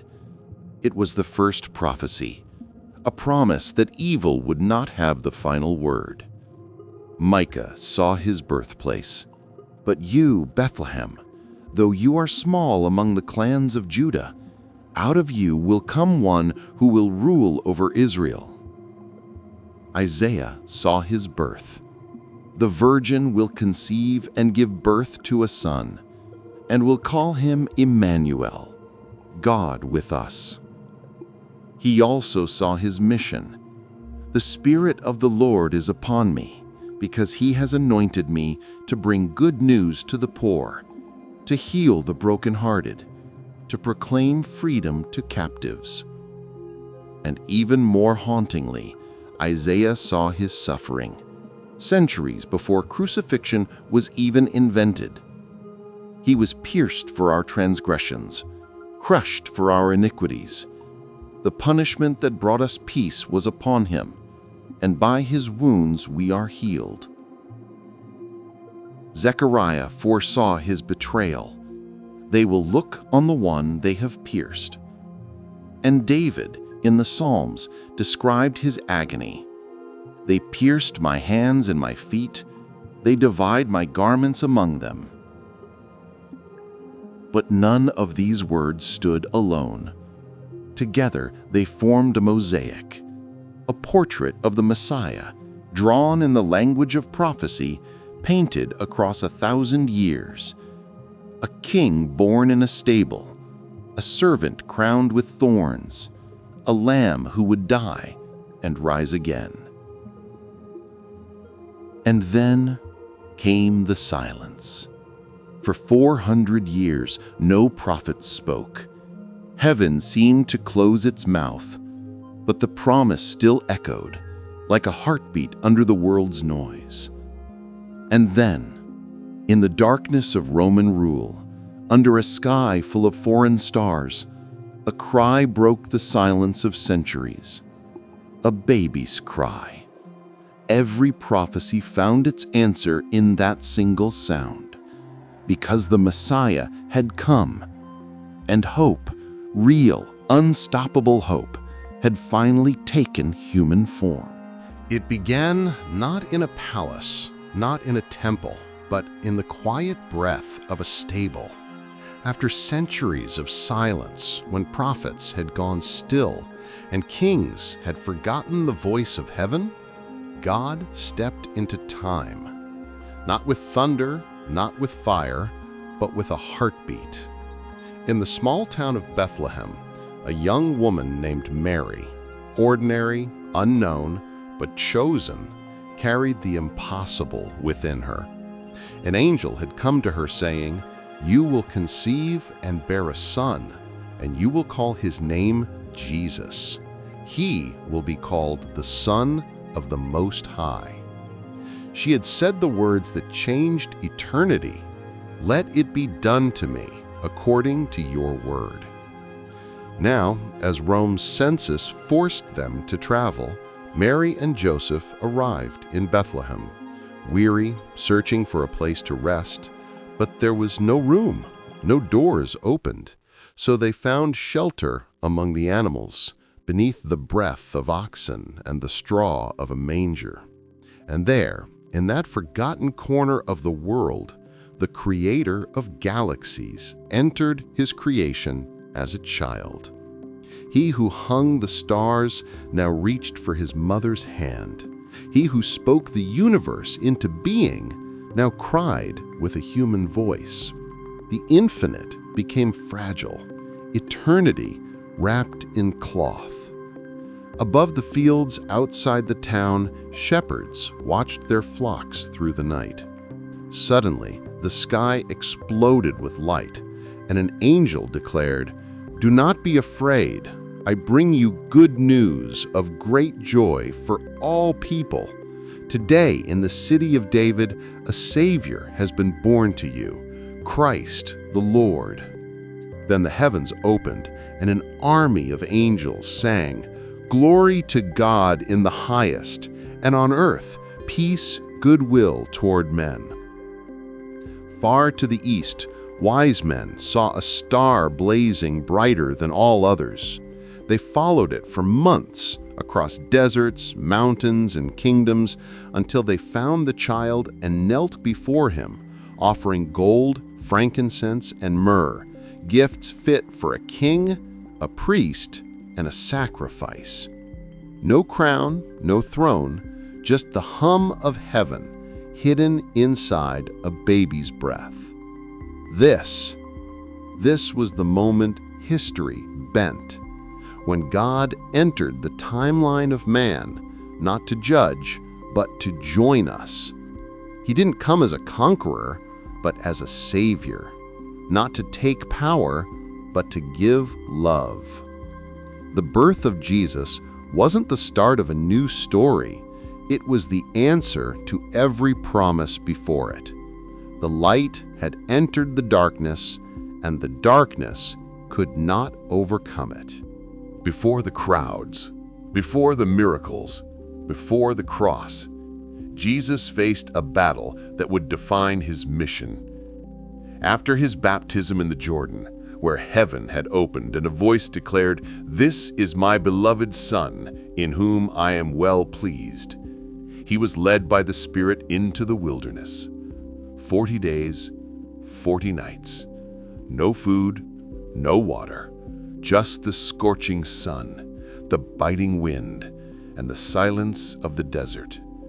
And there, in the emptiness, the tempter came, Satan himself, offering shortcuts to glory, power, and survival. "If you are the Son of God," he hissed, "turn these stones into bread. You're hungry, take what you deserve." Jesus replied, "Man shall not live on bread alone, but on every word that comes from God." Then the devil showed him the kingdoms of the world, glittering and bowing at his feet. "All this can be yours," he whispered, "if you only fall down and worship me." Jesus answered, "Away from me, Satan. Worship the Lord your God and serve only him."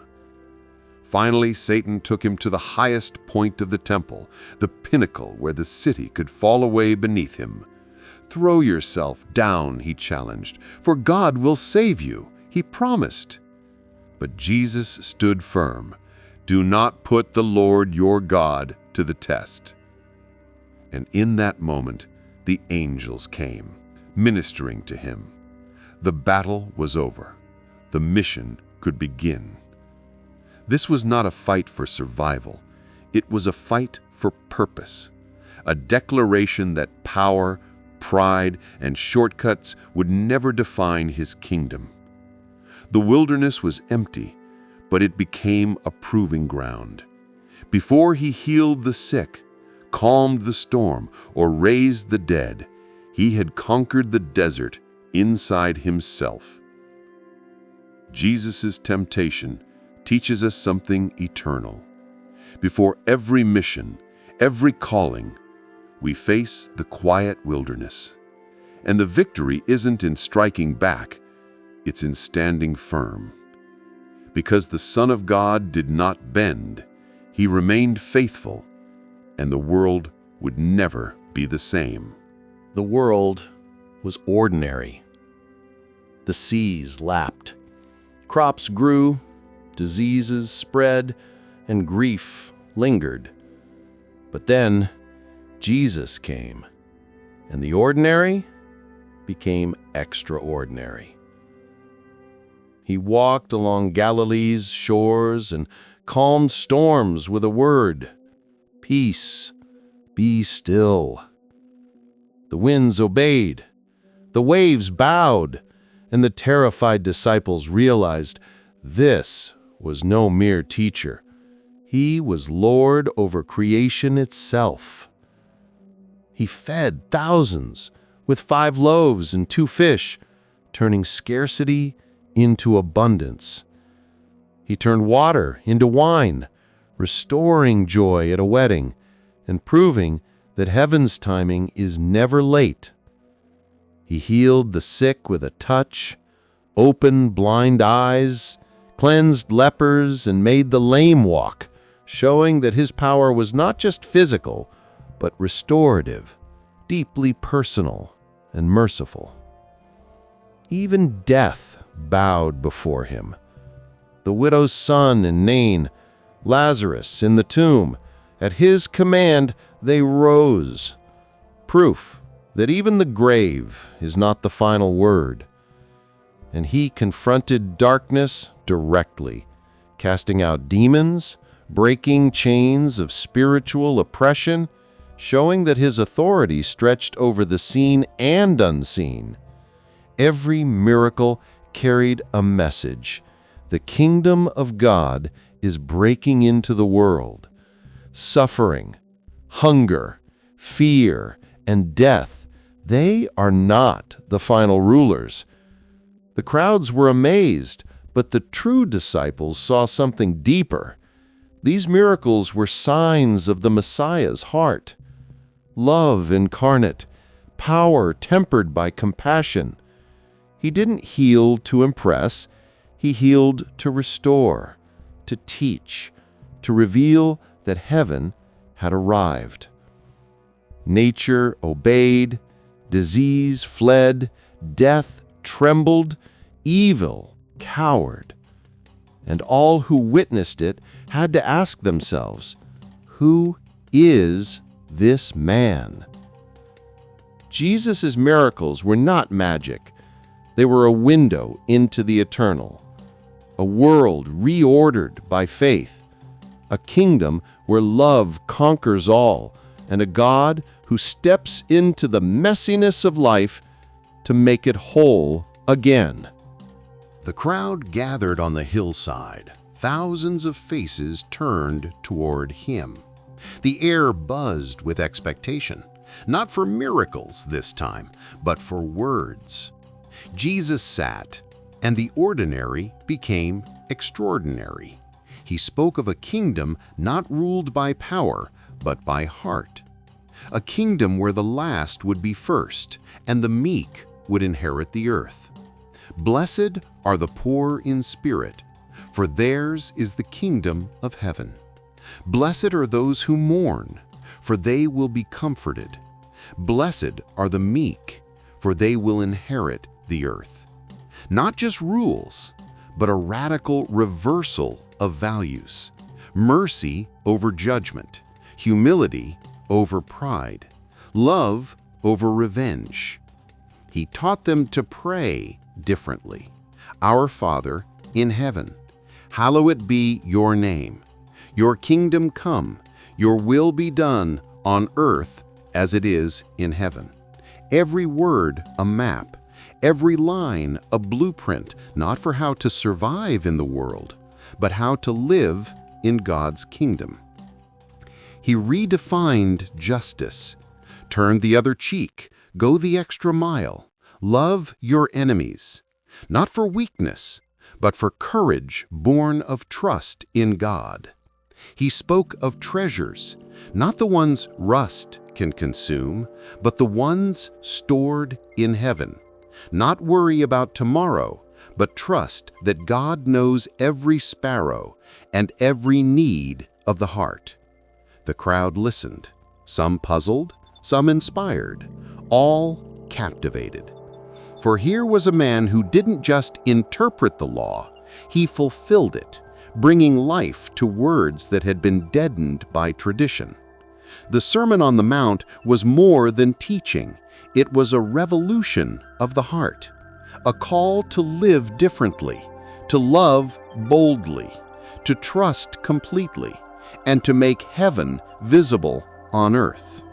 And those who listened, those willing to take his words seriously, found a new way to see the world, through mercy, humility, and unshakable faith.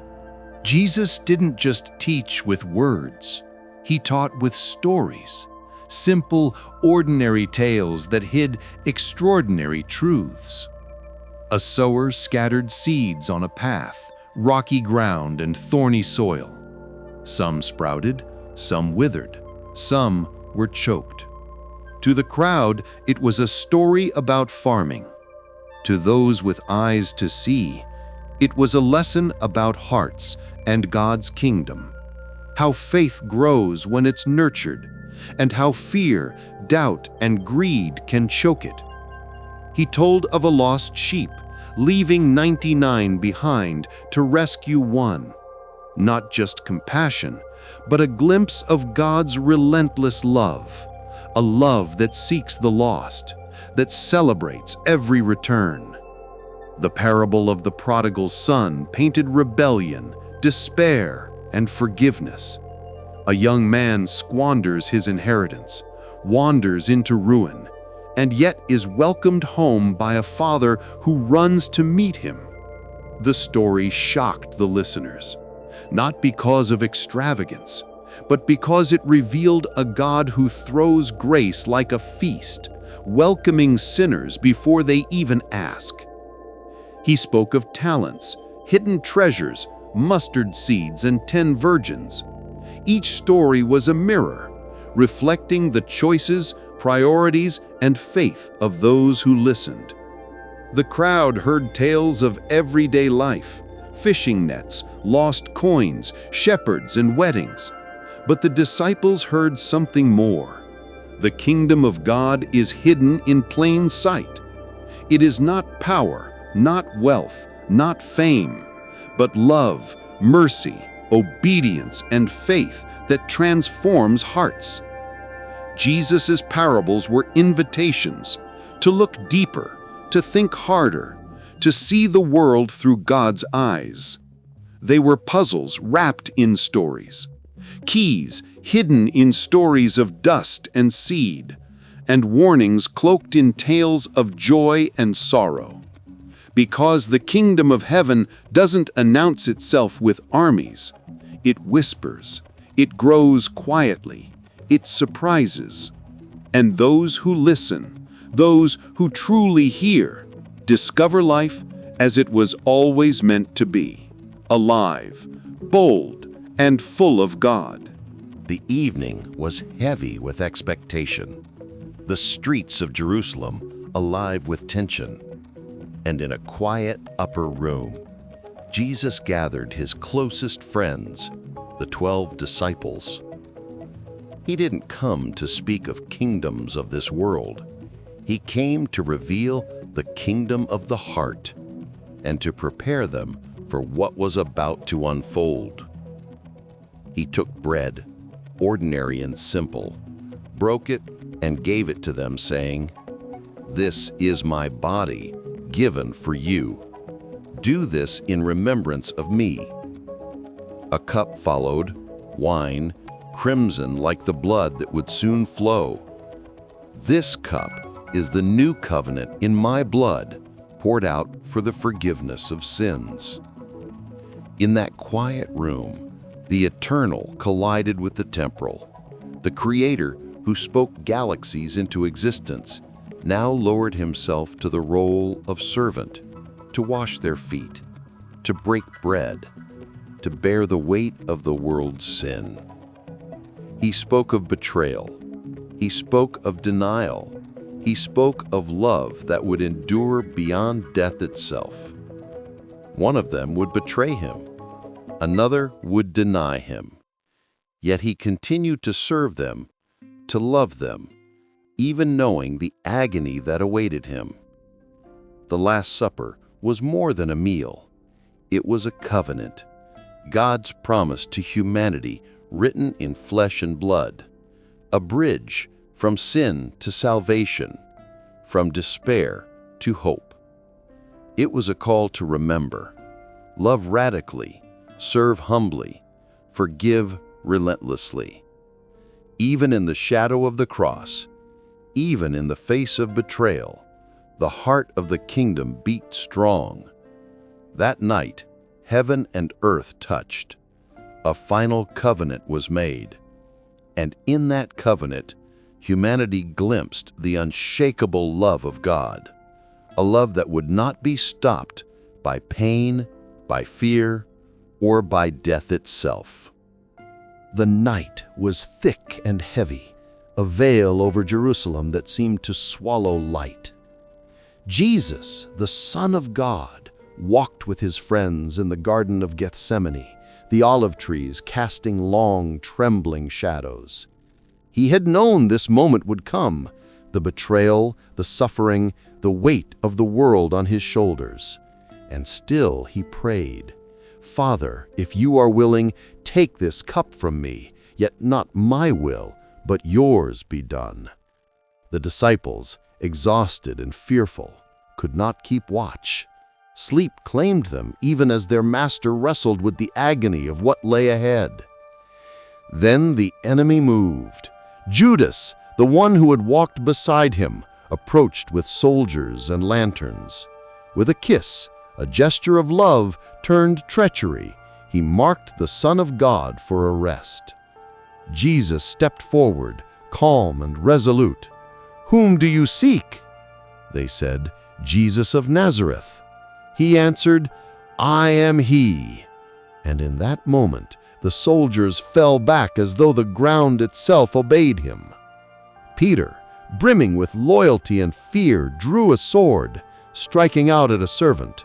But Jesus rebuked him gently, "Put your sword back in its place, for all who draw the sword will die by the sword. Shall I not drink the cup the Father has given me?" The betrayer, the soldiers, the fear, the confusion, all seemed victorious that night. Darkness had its moment. The crowds took him away, bound and silent, and the disciples scattered, hiding in shadow, trembling. But even in this night, even in the fear and the betrayal, Jesus was in control. Every step, every chain, every mocking shout was part of a greater plan, a story of redemption that the world would one day understand. This was the night darkness thought it had won. But in the quiet, in the betrayal, in the fear, grace was already moving forward, because even the chains of men cannot bind the Son of God. Even the darkness of night cannot stop the dawn. The sky darkened at noon, the sun hiding its face as if the world itself mourned. On a hill outside Jerusalem, Jesus hung between two thieves, a crown of thorns pressed into his brow, nails driven through hands and feet, the weight of the world resting on his shoulders. The crowd jeered. The soldiers gambled for his clothes. Even the sky seemed to rebel, shaking the earth with an earthquake that split rocks and opened tombs. But Jesus, silent and steadfast, prayed through the pain, "Father, forgive them, for they know not what they do." In those hours, every sin, every shame, every failure of humanity was laid upon him. He bore it all: pain, rejection, betrayal, separation, so that death would no longer have the final word. On the cross, he cried out, my God, why have you forsaken me?"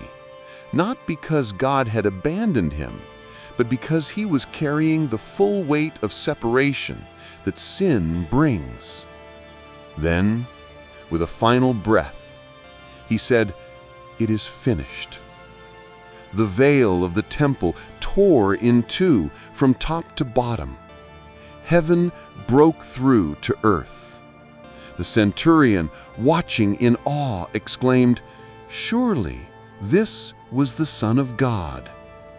The crucifixion was more than death. It was redemption made visible. The earth trembled not to punish, but to announce a victory the world could not yet understand. On that day, darkness thought it had won.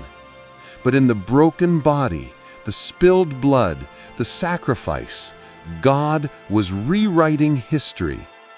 Sin had met its match. Death had met its conqueror. And humanity had been given a doorway back to life. The stone was heavy. The tomb was sealed. The world held its breath. 3 days after the agony of the cross, the followers of Jesus were cloaked in grief, their hearts shadowed by despair. But morning broke, and with it, light pierced the darkness. The stone had been rolled away. The tomb was empty. Angels sat where the body should have been, their presence radiant, otherworldly. "He is not here," they declared. "He has risen, just as he said." Mary Magdalene wept outside, thinking someone had taken him. Then he spoke her name, soft, intimate, undeniable, "Mary." And in that single word, everything changed. Death had lost. Grief gave way to joy. The impossible became reality. He appeared to the disciples, fearful and hiding behind locked doors. "Peace be with you," he said. He showed his hands, his side, proof that the cross had not defeated him. He breathed the Spirit upon them, empowering them to carry his message to the ends of the earth. Even Thomas, the doubter, who demanded to see and touch, fell to his knees and proclaimed, "My Lord and my God." The resurrection was not just a return to life. It was a victory over the grave, over sin, over despair. It was the declaration that love is stronger than hatred, light stronger than darkness, hope stronger than fear. From that day forward, the world was changed forever. Because Jesus had walked out of the tomb, he had rewritten reality. Death was no longer the end. Eternity was now within the reach of every heart willing to believe. The resurrection is the heartbeat of the gospel, the ultimate proof that God keeps his promises and that the darkest night cannot withstand the dawn. 40 days had passed since the resurrection. Jesus had walked among his disciples, eating with them, teaching them, proving that he was alive. Every doubt, every fear, every sorrow had been confronted by the reality of his victory. Then, on a mount outside Jerusalem, he lifted his eyes to the sky. The disciples watched, hearts pounding, as their teacher, their Savior, began to rise. Higher and higher he went, and the clouds received him. The earth trembled not in fear, but in awe. Heaven had opened again, not just to reveal him, but to invite all of creation to witness the glory of God's plan unfolding. Two men in white appeared beside the stunned disciples. "Why do you stand here looking into the sky? This same Jesus who has been taken from you will come back in the same way you have seen him go into heaven." In that moment, the disciples understood. Jesus was not leaving them abandoned. He was returning to his rightful place at the right hand of the Father, where every authority, every power, every throne resides. And yet he had a command. "You will receive power when the Holy Spirit comes on you, and you will be my witnesses in Jerusalem and in all Judea and Samaria and to the ends of the earth." The Ascension was not an ending, it was a beginning. It marked the launch of a mission that would change history. He had conquered death, returned to heaven, and sent his Spirit to empower humanity to carry his love and truth across the world. As the cloud swallowed him from sight, the disciples were left with awe, hope, and purpose. Heaven had opened once again, and humanity had been invited to step into the story. The Ascension is proof that the victory of God is not confined to the past. It is active, ongoing, and alive in every heart that believes. 50 days had passed since the resurrection, and the disciples were gathered together in one place, their hearts still trembling from the Ascension, their minds filled with questions, their spirits waiting for the promise Jesus had given. Suddenly, the air was alive.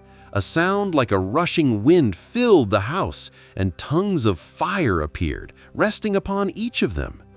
They were filled with the Holy Spirit, and in that moment, everything changed. They began to speak in languages they had never learned, proclaiming the mighty works of God.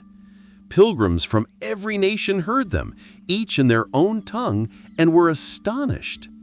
"How is it that we hear them speaking in our own languages?" they asked. Peter, once timid and afraid, stood before the crowd and spoke boldly, explaining that this was the fulfillment of prophecy, that God's Spirit would descend, empowering His people to proclaim salvation to the world. 3,000 hearts were transformed that day. From Jerusalem to Judea, from Samaria to the ends of the earth, the fire of God's Spirit began to spread, igniting courage, love, and unstoppable faith. Pentecost was more than an event. It was the launch of the church, the beginning of a movement that would carry the light of Christ into every corner of the world. It reminds us that God's power is not distant or dormant. It descends. It fills the weak and trembling. It speaks through the uncertain and ordinary. And when it does, nothing, not fear, not opposition, not death, can stop the fire from spreading. Pentecost is proof that heaven's power, once poured out, can transform the earth. And the Spirit that came that day still burns in the hearts of those willing to believe. He was once known as Saul, a man feared by the early followers of Jesus. Relentless, zealous, ruthless, he hunted the church, dragging believers from their homes, seeking to stamp out the flame of the gospel. But on the road to Damascus, everything changed. A light brighter than the sun struck him down, and a voice thundered, "Saul, Saul, why do you persecute me?"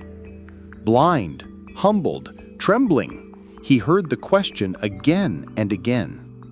And in that moment, he realized he had been chasing the wrong kingdom. The one he sought to destroy was the risen Lord himself. He was led into the city, and for 3 days Saul neither ate nor drank. A silence filled with reflection, repentance, and revelation. Then a believer named Ananias came, laying hands upon him, and Saul's eyes were opened, not just physically, but spiritually. From that moment, he was no longer Saul the persecutor. He became Paul the apostle, a man who would carry the message of Christ to the farthest corners of the known world. He traveled cities, regions, and nations, preaching boldly, writing letters that still guide hearts today, and facing beatings, shipwrecks, imprisonment, and threats of death. Yet he pressed on, because he had seen the risen Christ, and that encounter changed everything. His mission was clear: to spread the gospel to Jews and Gentiles alike, to teach, to correct, to encourage, and to love. Paul's life is proof that God can transform even the fiercest enemy into the boldest messenger, that the darkest past can be rewritten into a story of redemption and purpose, and that no one is beyond the reach of God's calling. From persecutor to preacher, Paul showed the world what happens when heaven meets a willing heart, a fire that cannot be extinguished. Long before churches filled cathedrals, before faith was written on banners, the early followers of Jesus communicated through letters, epistles that carried life, guidance, and courage across miles of danger and uncertainty. Paul, Peter, James, John, their words were more than instructions. They were blueprints for a kingdom unseen, maps for navigating a world hostile to love, faith, and hope. To the Corinthians, Paul wrote of unity amid division, reminding them that the body of Christ is not built on popularity or power, but on love that binds all together. To the Galatians, he spoke of freedom in grace, warning against the chains of legalism, and revealing that the Spirit, not rules, leads to life. To the Romans, he explained the mystery of salvation, how humanity, broken and fallen, could be reconciled through faith, and how even the most flawed heart could be transformed. Peter encouraged courage under persecution. James urged faith to be active and visible, and John poured hope into letters that reminded believers that love triumphs over fear, and light always overcomes darkness.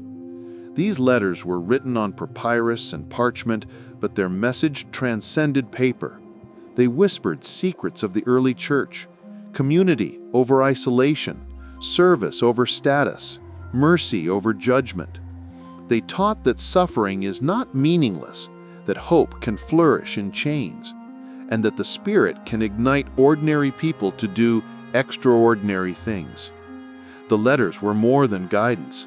They were a lifeline, a call to remember who God is and who we are called to be. Even today, centuries later, their words still speak. Faith is not a private treasure, but a fire meant to spread, illuminate, and transform the world. On a remote island called Patmos, John sat exiled, alone with the weight of the world and the mysteries of God. It was there that heaven broke through into his vision, and he saw things no human eye had ever seen. The sky opened. A voice like rushing waters commanded him to write. And he saw the Son of Man, clothed in glory, eyes like blazing fire, feet like polished bronze. In his hand were 7 stars, and from his mouth came a sharp, double-edged sword.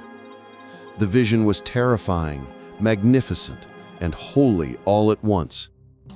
Then came the scroll, sealed with 7 seals, each one unlocking events that shook heaven and earth.